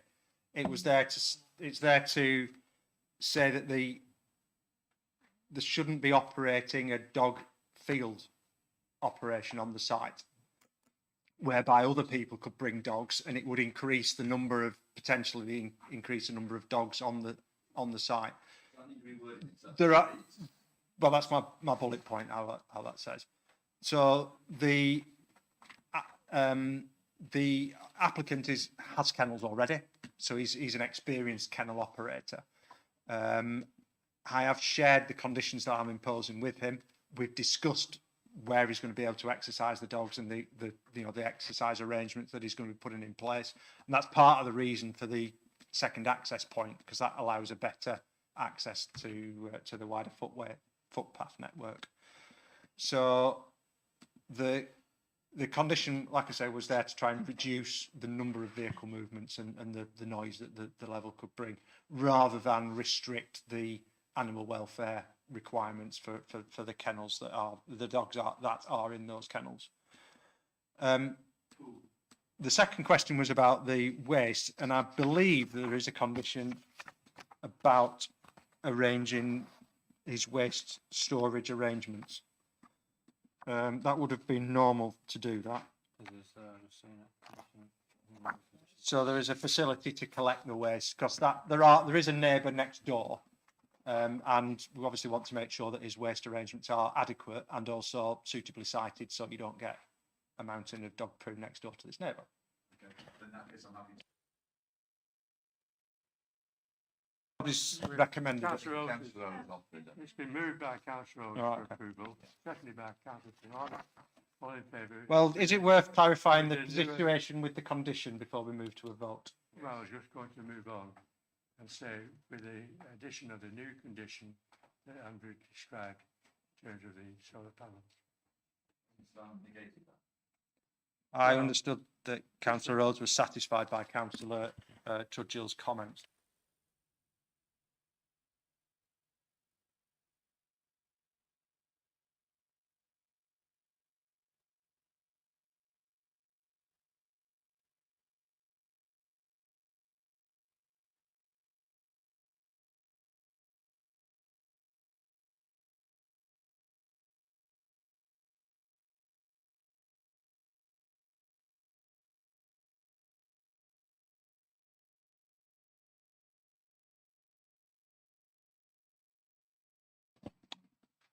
Primrose Bank Caravan Park.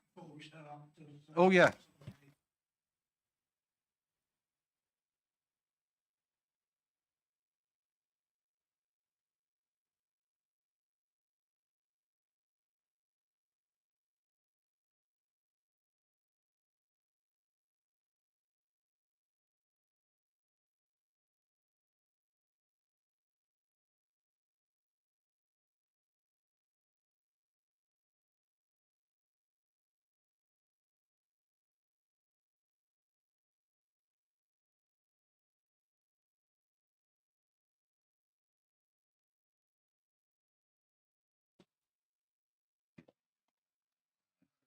Okay.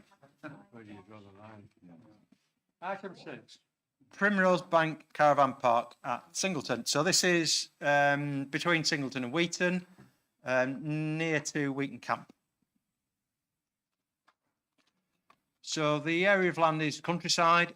Its current use is as a 6-pitch gypsy site with a grazing field alongside it associated with that gypsy use, although that use has seemingly been abandoned. Primrose Bank is a relatively large holiday static site that is immediately adjacent to this application site. And the proposal is to extend the Primrose Bank holiday statics into the, to change the use of the Gypsy site to be an extension of the Primrose Bank holiday static site. And the proposed total is 16 additional pitches. The site's in Wheaton. That parish doesn't object, but it is relatively near, perhaps 200 or 300 metres from Singleton, and that parish have objected on the basis of the visual impact of the works and concerns about highways and concerns about additional drain on infrastructure. So aerial views first, set the context. Wheaton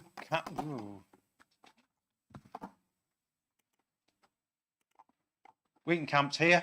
The access to Wheaton Camp's just off this image there. Singleton Road up towards Singleton. This is Primrose Bank. This is the application site. So this area of hard standing is where the 6 gypsy pitches were. This area is where the grazing field was. And the proposal is to use both parts of that as an extension of, that's the site plan for the gypsy site. This is how the gypsy site was, with the hard standing and caravans dotted around. This is what's proposed. So all that gets swept away, and this is the one on the left. So 16 pitches get formed, an extension of the internal access road, and 16 pitches, holiday static pitches formed around it. The original application was for 23 pitches, so it's been pulled back from the rear because of a sewer, been pulled back from the front for visual impact reasons. So we've now got an area for providing landscaping along the Wheaton Road frontage, Singleton Road frontage. This is a site as it most recently is. So all that nice gravelled surface has been left to get overgrown. So there is one caravan on site, but a lot of it's just become degraded. This is the internal arrangements within the Primrose Bank site, much more manicured caravan site arrangement. That's what we're looking at, caravans. So in policy terms, it's in the countryside. Tourism is supported in the countryside, although the policy does talk about making better use of existing sites. Now, part of this site is an existing site because it's got the gypsy pitches on it. Part of it isn't because it's got the grazing field on it. So I've put some bullet points there to show the sort of a planning balance. There is a visual impact benefit from providing that buffer to the front. There's also a highway safety benefit because the independent access to the gypsy site is removed. And there's obviously an economic benefit from the tourism use that comes into the site, into the borough. On the negative, we're losing the grazing plot, although sandwiched between the caravan site and the gypsy site, I'm not sure how much countryside value it serves. We're losing the lawful gypsy site, but we're currently having an assessment done of gypsy and traveller accommodation needs, so that will be factored into that work. And whilst there is a potential infrastructure strain, because there's a 16 additional holiday pitches, it's not plus 16 because you've got the 6 gypsy pitches as the lawful use, so it's effectively plus 10, and whether a holiday use is more of a strain than a residential gypsy pitch is perhaps debatable. So the planning balance, therefore, that we've come to is that it's an acceptable one, excuse me, and that the principle is one that we should be supported. Got some more bullet points there about the landscaping and the access all being acceptable. There's no neighbour impacts, and so the officer recommendation is to approve the application. Thank you. Thank you, Chair. I've been to this site lots and lots of times, just keeping an eye on it when the gypsy site was approved. and nothing has been touched on it. And unfortunately, look, it's a bit of an eyesore at the moment. Primrose Bank's always been well kept. It's always been a nice looking caravan park. The road can get, I don't even say it get busy. It has traffic on it. I don't think it's a particularly massively busy road. It's a lane that just goes past. I'm happy to propose the recommendation because it's bringing a bit more income into the borough. It's just a nice little site. It's out of the way. It's not impacting on anybody, so I'm quite happy. Thank you. Will someone second that?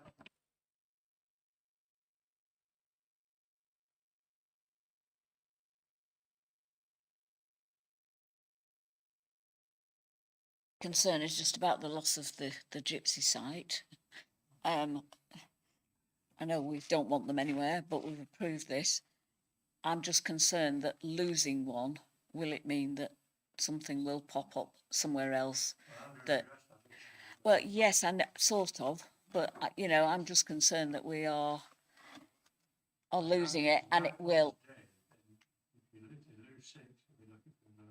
Yeah. That's what I'm saying, that my concern is that something will pop up somewhere where nobody wants it. And, well, just assurances about that, please. Mine was very much a similar question. Is there anywhere else in the borough where gypsies can go at the moment? Is that the only place we have for gypsy or travellers? I mean, legally. Yeah, if I may, through you, Chairman, I mean, we do have a number of sites across the borough. They are generally, in fact, well, no, they are exclusively owned by the occupiers of the site. There aren't any transit sites provided by the local authority, which will be Lancashire County Council would provide such sites. There aren't any in the borough. There is one in Blackpool, just over the borough boundary in Blackpool. I think the nearest county provided site is actually in Preston itself, so that's there. There is, and I think you will all have received a consultation letter from the revised Gypsy Travel Accommodation Assessment, which is ongoing at the moment. So that will create another assessment. In terms of this site, obviously this site was granted relatively recently. So you can look at these two different ways. One is that it will be the loss of these 6 pitches, which might have to be found somewhere else. The other way of looking at it will be that in terms of doing an assessment of need, the methodology involves talking to the settled or the travelling community in its widest sense that's located within the borough, and trying to assess what future need there will become, for example, from children as they grow older needing their own accommodation. So actually, in another way, you might say that if there isn't a site there with an established population of residents there, they won't be adding to that that future demand. So I think it will be a bit of swings and roundabouts, and probably will be a nil or a null outcome at the end of the day. But obviously, we wait to see what the GTAA update will say. That's a debate.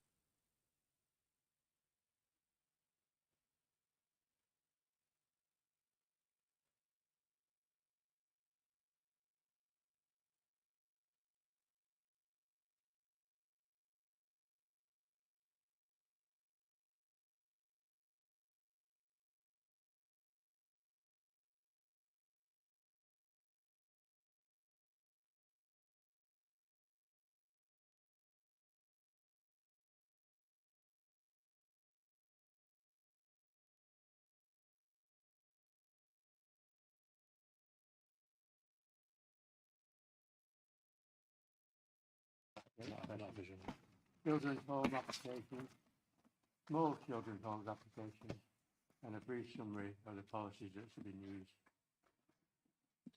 Thank you, Chairman. So the item, I believe, starts on page 148 of the agendas. But just to briefly to summarise, as members will be aware, not all development needs planning permission. And if you don't need planning permission, you can carry on. You don't need to seek any authority from the council. However, in certain circumstances, somebody might require some element of certainty as to whether that is the position, or they might, as a result of other regulation and licensing, require confirmation. And so with children's care homes, that is why we seem to get so many applications for certificates of lawfulness of planning permission, because in registering with Ofsted, it is a requirement that the operator demonstrates the planning status of the premises that they intend to occupy. So like I say, a certificate does not grant planning permission. It's not like planning permission that grants permission to use the property. What it does is establishes whether permission is required or not. So a certificate might be approved or it might be refused. Effectively, what's being asked is the proposed use a material change of use? So although it might be a change of use from a planning point of view, only material changes of use require planning permission.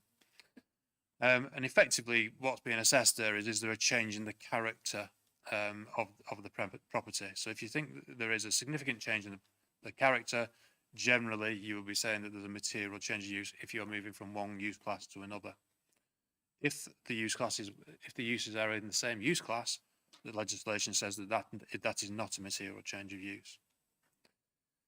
So, so the first part of the report really sets out that position. It explains why we get so many application certificates, the type of thing that take into account.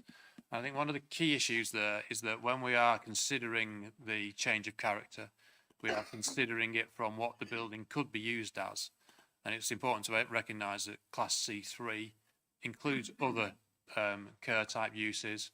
So it's not, for example, just so if a particular property is occupied by, say, a couple or a small family, it's not looking at the difference between that and the proposed use, but how the C3, the house, could be used. So it could be used already with an element of care.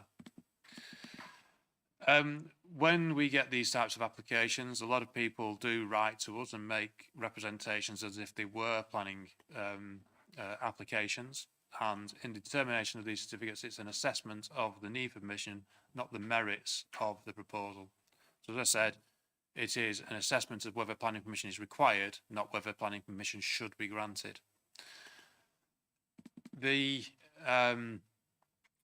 A lot of the comments we also receive relate to non-planning issues. Even if planning permission were required, people ask about whether the premises are safe for the children in future, whether that might be close to the sea, for example, and a potential accident waiting to happen, close to major roads, a railway line, whatever it might be. And it's important to recognise that, as well as demonstrating that there is planning permission in place or that planning permission is not required, there are other regulations that control these types of establishments. So all children's care homes need to be registered with Ofsted, and they carry out their own licensing procedure. And that is again set out in the report at the type of thing that they would assess in going forward with that.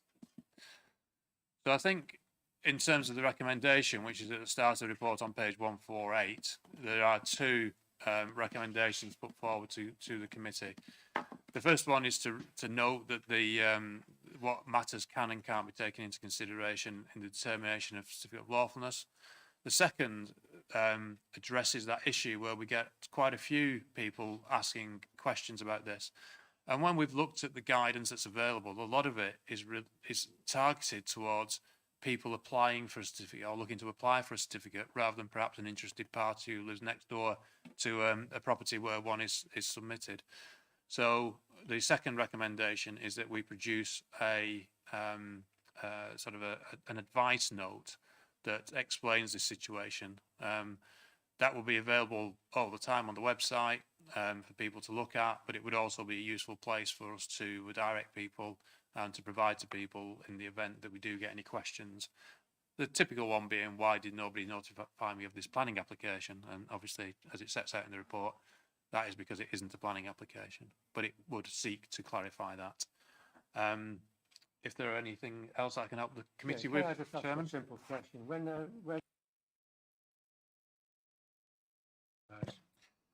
I'm not sure when they actually got involved, but it would appear that it was around about 2013. It followed the question being raised in Parliament by the MP for Stockport, and it would appear that that's when the role of Ofsted was expanded. Because if you look, I have put a short clip in the report of the response, and that was the minister at the time talked about introducing these types of measures which are now included in this locational assessment that Ofsted carry out. So it would appear that those two things tie together. So about 10 years ago.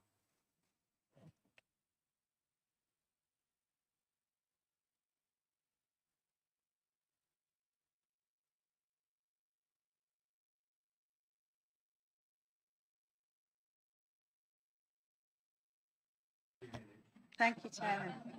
I'll take as long as I need. Thank you. I'm very well aware of the officers' viewpoint of this, and they're aware of mine, and the reason that this report's come to your committee. Chairman, I've been pushing for far too long to get this report to your committee, but I don't wish to prolong this and enter into a debate now. This is we're at the very end of an electoral term. But what I would be asking for your agreement, and I've mentioned this to Chairman, I don't want to surprise anybody, but I have asked the Chairman if he would add a recommendation that this matter is properly scrutinised, because we will have scrutiny function in the new electoral term. And there is a lot of issues in this that I think would be very helpful for our members to grapple with, so that they can then explain to the residents who come to them and say, why was I not told about this, what they're doing to the property next door, and why can you not speak for me? Why do you not have any representation? Which is what happened, and to me in my ward it happens all over, of course, and that is what prompted me making this request for this information to come to your committee, Chairman. So typically, and what happened was that there was a lot of renovations going to in a property. Neighbours, of course, say, what's happening? Oh, well, it's going to be accommodating children in care. And the first thing they say is, why do I not know? And then they also don't understand why it's not a planning matter. This is a business coming to our road. There could be a staff, increased parking, all that kind of thing, which was raised to me, but found that I had no voice for them because this is not a planning matter. However, what we need to know is that in some authorities, they do take this as a material planning matter. And in Blackpool, certainly when this came up a few years ago for me, Blackpool have taken the policy decision that this is a planning matter and it will go for planning consideration. And my fear about that is that in creating those hurdles for children's homes to come to Blackpool, and anecdotally I hear this, it means that that's too difficult for them and they're coming to Fylde or to surrounding areas. So your committee and members need to understand why that is the case, why there are a difference of opinions. I'm very clear of what our professional officers believe to be the case. However, these are the kind of things that I think scrutiny would help us to understand and to better be able to explain to our residents when they come to us with these very legitimate questions. And overridingly, I say that children need to be accommodated. Children need to be looked after. That is absolutely right and absolutely proper. This is all about the regulation, the transparency, and what is our role as a council. So I'll finish there, Chairman. All I ask is if you and your members would agree that this is a matter that should be properly looked at in scrutiny in the new electoral year. Thank you. I think we're all aware the controversial nature of these applications. And there's, over the last 18 months, there's been 4 applications, and I believe there's a queue of applications in the pipeline. So the recommendation that has been put forward, Karen, is that the right and correct forum to debate this issue is through a scrutiny, which will be part of the new governance following the election. And that now becomes the area for debate. Do we agree with that recommendation? We've got people wanting to speak, if that's all right. Everybody wants to speak. Yeah. Starting off with you, Jane. Thank you, Chair. Yeah, I fully agree with this recommendation from Karen, because being the nearest borough to Blackpool, we are getting inundated with these requests, and the latest one is directly across the road from the entrance to Staining School. So you're going to have a lollipop lady stopping the traffic. You're going to have staff trying to turn up to do a shift turnover, which is invariably 8:30, 8 o'clock, 9 o'clock in the morning to do a shift turnaround, and a children's home that's a shared driveway. And the people who go to school stand on the pavement, and the cars are driving up. We'll be driving over to, logistically, it's a nightmare, but we've got no recourse with it. And there will be other occasions when people are just applying for, and when all's said and done, they are businesses. They're businesses that are going to make an awful lot of money. Do you agree with that? Yes, I do. The one that Karen suggested, that it goes to scrutiny because it needs to be looked at.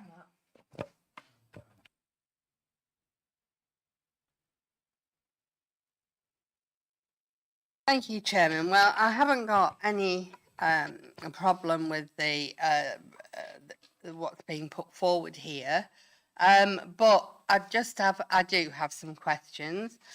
Firstly, is this supported by planning legislation? Can we do what's being requested of us? So that's the first question I have. I'll go on to say that what's being said is it all depends on the number of children that are going to go in these houses. If it's a couple, 2 or 3, then it's no different to a family house. A family could buy that house, move in, have 2 or 3 children, be going to and from work, and what's being described wouldn't be any different. The parents could be going out in the cars, the children could be crossing the road to go to school. I just do worry that this can sometimes be seen as, oh, the problem children, we don't want them near us, and therefore we don't want this. And this isn't the case always. They are children. They are children that need to be looked after.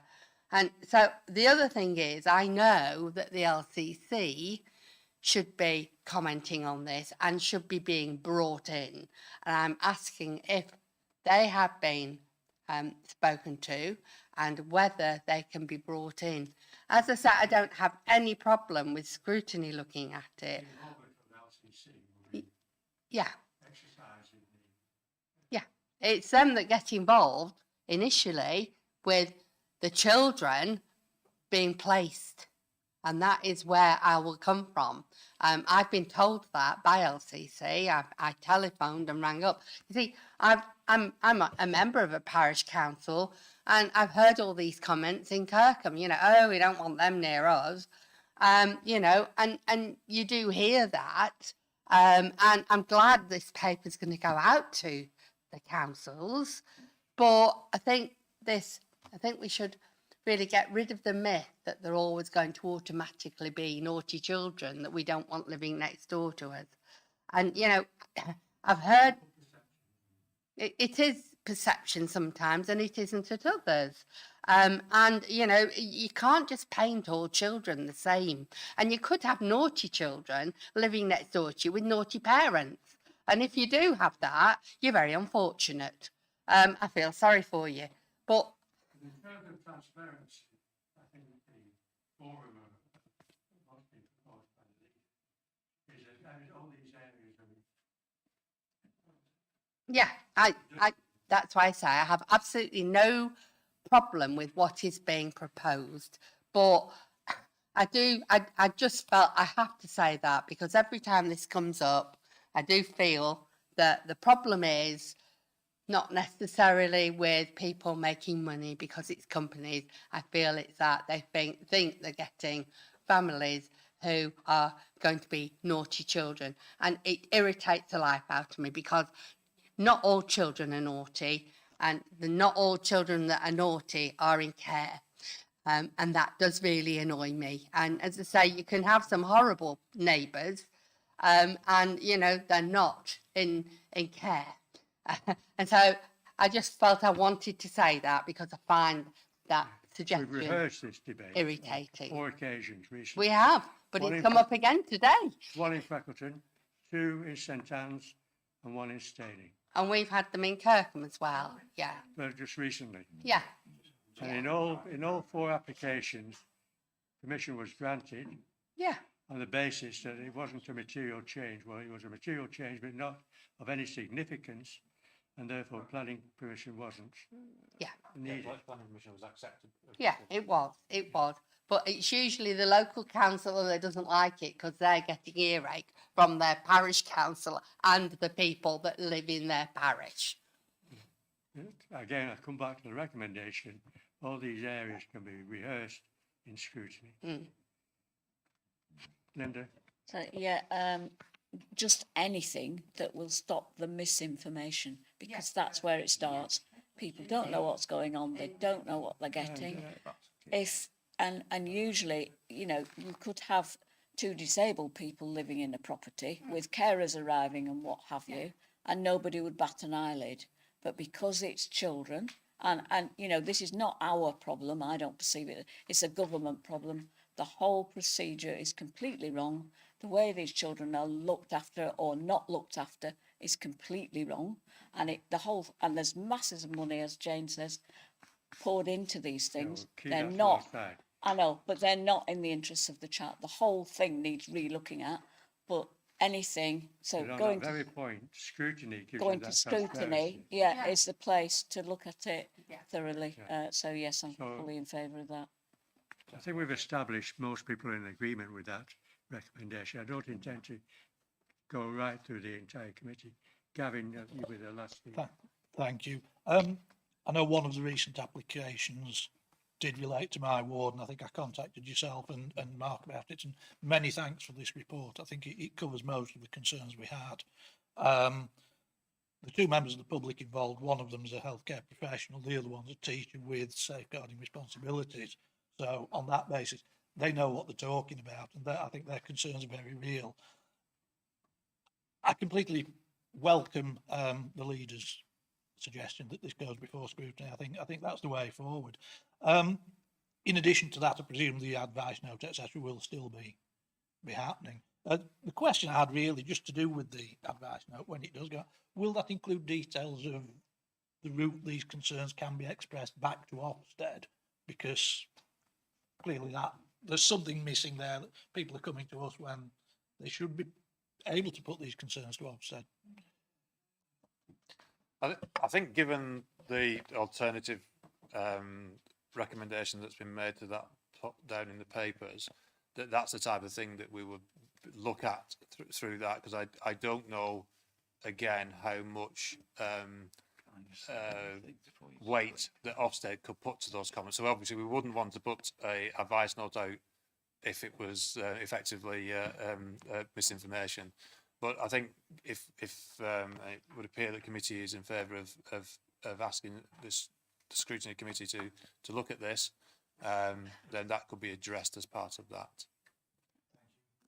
With the Vice chair, Chairman, yeah. and then we're going to vote. I just want to make 1 or 2 comments, really. You said only 1 before. First, well, I would say that, and then you agreed, which is why I'm going to make more than 1 comment. But I think it's really important to, first of all, say that by going to scrutiny, it is a way of addressing some of these issues that we have proper scrutiny of these particular elements that are, many of which are raised in this report.